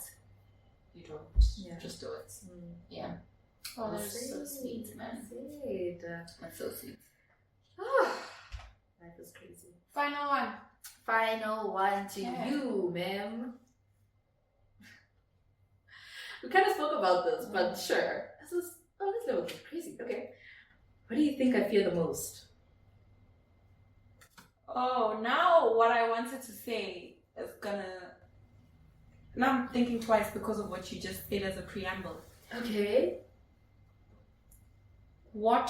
I think what you fear the most is being wrong. How so? I think so. In hearing what you were talking to me about, what if I close the door? And you didn't say, and you have to walk back to it. But I think that's where it was going. Yeah. I think the biggest thing is, and also just the finiteness, right? What if I land on this? So I think you really fear being wrong about what, and this is the thing with purpose, is that it's very defining. Yeah. So I said this is my the reason why I'm alive. If it changes, will it change? I think you're really afraid of, and maybe that's why you haven't explored fully, even though you say you are. Is that what if your explorations lead you to a path that isn't true, and then you later realize you were wrong? Yeah. You hit the nail right on. You hit the nose on the nail. You hit the nail on the. You did that. Alright. You are, because I didn't put it in so many words, and I don't think I would have put it in so many words, but you kind of helped me realize that I think that is what I'm afraid of. What if I'm wrong about auditing not being the thing? Yes. What if I'm wrong about people being there? What if I'm wrong about the decision? Yeah, I think that is what it is. I think that is what it is as well, and I think that's what's holding me back, because in not making a decision, I leave all the options open. So and you never get to the answer. Yes, I inadvertently never get to the answer. So it's almost like my purpose is like right there. It's in reach. I can see it, but like it's still a bit blurry. What if it's a mirage? Yo, we can't talk about that one. That's a separate conversation. Oh, totally separate. Oh, that's a totally separate conversation. That one. But yeah, it's in reach. I can see it. It's just a little bit blurry. And the thing that will make it clearer is the decision to actually be in it. Because like you said, I'm talking about it, but maybe I've never actually blocking everything else off. That's where I'm moving. And actually going in that direction. Yeah. Because this is what happened with me, right? I was just like, I believe that this is my purpose and I want to express it. And people were like, what if it fails? What if? And I'm just like, then I would know that it's not the direction. So it wouldn't have failed. Yeah. Maybe it can't have failed. There's a path and I'm pursuing the path. So what would have failed? Yeah. Because the path was there and it led me to a place I didn't think it would lead me to. And for me, of course, at the end of it made me realize I don't like entrepreneurship. And I don't even think it's a full-time thing. I don't think I like entrepreneurship at all. I love the flexibility. Yes. I love that it can really take you anywhere. Yeah. And so can corporates, because it's not the entrepreneurship or corporate that takes you anywhere. It's you and God and your willingness to actually go where God wants you to go, right? I don't think I like entrepreneurship at all. But for me, I was just like, if that is not the path, at least I would have discovered. Imagine I'm still in corporate now and I'm wondering, what if or what would have been. But that itch is gone. I scratched it. And I realized I love the work. Love the work. As an entrepreneur, I don't want to do it. I don't want to do it in this way. I'm trying to remember why I was actually bringing the story up. Failure. Oh, going in the direction. And for me, it took leaving. Which was going in the direction to get the answer. Yeah. And I was mentioning to you before the cameras went on that I was speaking to a former boss of mine last week and detailing to him what I want to do and him knowing what I'm capable of doing. He was like, I don't think what you think you want to do is actually what it's called here or how it works here. But what you're talking about looks like this. So the encouragement I'm giving to you about being wrong is that you can never be wrong about what you've proven without trying to prove it. You know what you're good at because you've been good at it consistently. You can't be wrong about that. You've already got data. There's data about what you can do, and doing that will never lead you to a wrong place because you've done it repeatedly and it's come out great all the time. So you may not know where it will go. I think that's your biggest fear, not knowing where it will end, where it will lead. You may not know where you need to go or where it will end up, but you know how to walk. Well said. You know how to walk. You've been walking. Yeah. And whatever walking looks like for you, right? Yes, of course. You've been walking and it's been working. Just keep walking. It's not on you to decide where the journey goes. And this is my stance for 2025 and I hope moving forward. I am not concerned about the outcome. I literally say to God, Lord, this is the desire I have. This is what I'd like to experience now and in the future. Yeah. I don't know what environment that looks like or what that construct is. You put me in that place because I know that you want this for me as well. And I'm not even, like, for example, I won't say, okay, I'll use this. Lord, I want to connect with my mom, right? I'm not going to say, oh, I know my mom is in Mozambique. She's not. I'm just making examples. My mom is in Mozambique and the best way to connect with her would be via a phone. And so please give me a phone. I don't pray for a phone. I pray to connect with my mom. And if God decides that I get a phone and I'm still distant from my mom, that's fine. Yeah. If God decides actually go to Mozambique, we're going to go to Mozambique. If God decides write a letter, that's still how you guys are going to communicate. That's what's going to happen. I'm not concerned about the vehicle. Maybe that's what I need. That's what I needed to say. I'm not concerned about how it's going to happen or through which means it's going to happen. All I'm concerned about is this is what I want, and all I want also is to be in alignment. Because if I say I want to go to Mozambique and that's not where you want me to go, then I'm out of alignment. So I'm getting what I want, but is it what you want? If I say give me a phone, so I make it a phone, but I don't know what having that phone will mean for other things other than connecting to my mom or with my mom. And so you know how to walk. Walk. Where God will take you as you're walking, how fast you walk, how slow you walk, whether you walk with the swag like models or you walk like a cripple, just walk because you know how to walk. That's all God requires of you anyway, is that you walk. Yeah. Thank you very much. That was beautiful.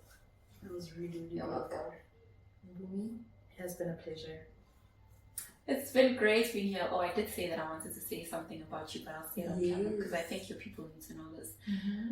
I've toyed with the idea of, I think this will be great affirmation with you. I've toyed with the idea of having guests on my platforms, right? I'm just like, when I reach out to people, will they reach out to me? Will they reach back out to me? How will I get their details? They probably have so many messages. I've always had excuses for not reaching out to people.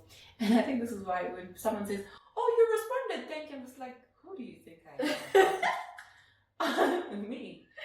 I'm just like you. Of course I responded. What do you mean? But I guess for them, I'm this person. I'm just like, geez. Of course I responded. I was going to respond. So I haven't done it, right? And now I have another opportunity that I can get to do it, and I think I'm going to really use that opportunity. But you reached out to me. I don't even know where you got my email. Where did you get my email? On LinkedIn? Where did you get my email? Don't bazan. You stalked me for real. I wouldn't be surprised if you spoke to an ex. Anyway, you got my email. You reached out to me. And from the point of having reached out, the system was so seamless and so effective. Okay, I'm going to send you this, and it came. Click on this. Book this. It's like, well, what is this? Am I being booked for? Am I going on TV? It was so professional. It was so well done. And I took so much from that to say, you know what, Mpumi? this is, for me, that first experience already told me how I'll experience you moving forward. I was like, this is a girl who's serious about this. She's a girl who's serious about herself. That first impression for me really, really lasted, and it was so great. And when I think about it, we weren't supposed to have a session. Well, we were supposed to because that's what I booked. But so much happened in between. And like, I don't think I can make it, but I'm just like, make it. Try and make it. And here I am. And that was so great. And what I wanted to tell you when I was thinking about it was, with everything that's seemingly not working out, this level of meticulousness and detail and really caring about even the things that it's important to book the podcast guest, but it's not important to do it that way. You can just, okay, please send me your WhatsApp. And okay, so are you free on the but you didn't do that. It was seamless, it was systematic, and that was great. That trait alone is what is going to put you in good stead, and what is already putting you in good stead in terms of where you want to go. And based on what I said earlier, I want to tell you, you're already walking. Yeah. Oh, you wouldn't have gotten to me if you weren't walking. Oh, thank you so much. It's so validating. It's affirming. It's reaffirming that you said I really appreciate it. I have a thing or fire or do it but I learned it. No, one thing that I'm very sure about, or I'm being very sure about, is intentionality. And I'm trying to let my intentionality shine through in everything that I touch that I care about. Whether it's a friendship, a relationship, booking a podcast guest, like this work, because this work brings out the very best in me. So I need to match that energy. So hey, there's a lot of work behind the scenes. Oh, please don't even get me started. Don't even get me started. Hi again, but it's nice to thank you for giving me my flowers. I appreciate that. Do you have a rose? Okay, we're looking at your flowers like I want a rose. Hey, do you have a rose? I did once upon a time, but it died. Yeah, so I'll source it elsewhere. But this was so nice. This was so nice. I know you probably had so many questions that would have led to a certain direction. But I think I enjoy stuff like this. Yeah, my notes on my phone. Oh, sis. Didn't even open it at all. No, but this was a beautiful, authentic conversation. It had to go in this direction, and I learned so much. Like, as I was telling, we need to wrap up because whoa. But what I wanted to say is, I told her before we got on that I woke up feeling not so great, and thinking about my future and like what happens now, and just questioning everything. Unemployment will do that to you. Yeah. Hey, but then after having this conversation, I'm just like, this is exactly what I needed to hear, to breathe life back into me. Like after this, go. I have so many ideas and plans, and I was actually so apprehensive about uploading one of my videos on YouTube yesterday. To the point where I went to sleep and I was like, I'll try again today. Yeah, and I think that also added to feeling kind of off today. But now that like I've spoken to you and you've said so much and you've challenged me, I'm ready to just be like, I'm uploading it, it's done, I'm ready, like let's move. Whoever needs to see it will see it. You're results driven. I guess that's the left brain talking. Yeah, man. I get why you just be like, it's no use, because when the results aren't showing what you want them to show, it's like, whatever. Why am I even doing this? Yeah. It gets very discouraging. Yes, yeah. And I think I'm trying to move away from the results driven, the outcome of it all, and just being in the moment and just being like, you know what, it's out. Whoever needs to see it will see it. If nobody sees it, then it's fine. Yeah. That takes a lot. I have done it, and that is what actually matters. The fact that I did it. Yes. Said I did it and I did it. Yeah. That's good. I'm working towards that. I'm moving towards that. I want to really frame and change my way of thinking. So this has been great. We can talk forever. We can. Just let the people go. Do you know to my sorry, look at me. Do you know to my sister's podcast? Do you know it? No, I don't. It's like you would love it. Really? I'll plug you. Please. To my sister's podcast. Mara, don't stop watching this one, eh? Yeah, no. We must all in the podcast community must all put each other on. It's a small community. I'll check it out. But this is great. You're great at this, man. So nice. Thank you so much, girl. Alright, let's close it off. Yay! You don't know To My Sister's podcast? No, I don't. I don't know it. This is South Africa. I love it. I'm not from Yeah. Oh, no way. Now, maybe you've seen clips online. And that's a wrap on today's session. Remember, breakthroughs don't happen all at once. They unfold in the moments we choose to keep going, to start again, to believe that more is possible. If this episode spoke to you, share it with someone who needs a reminder that their story isn't over. And as you go, keep rising, keep pushing, and most of all, keep believing. This is the Breakthrough Sessions podcast, where every ending is just a new beginning. Until next time.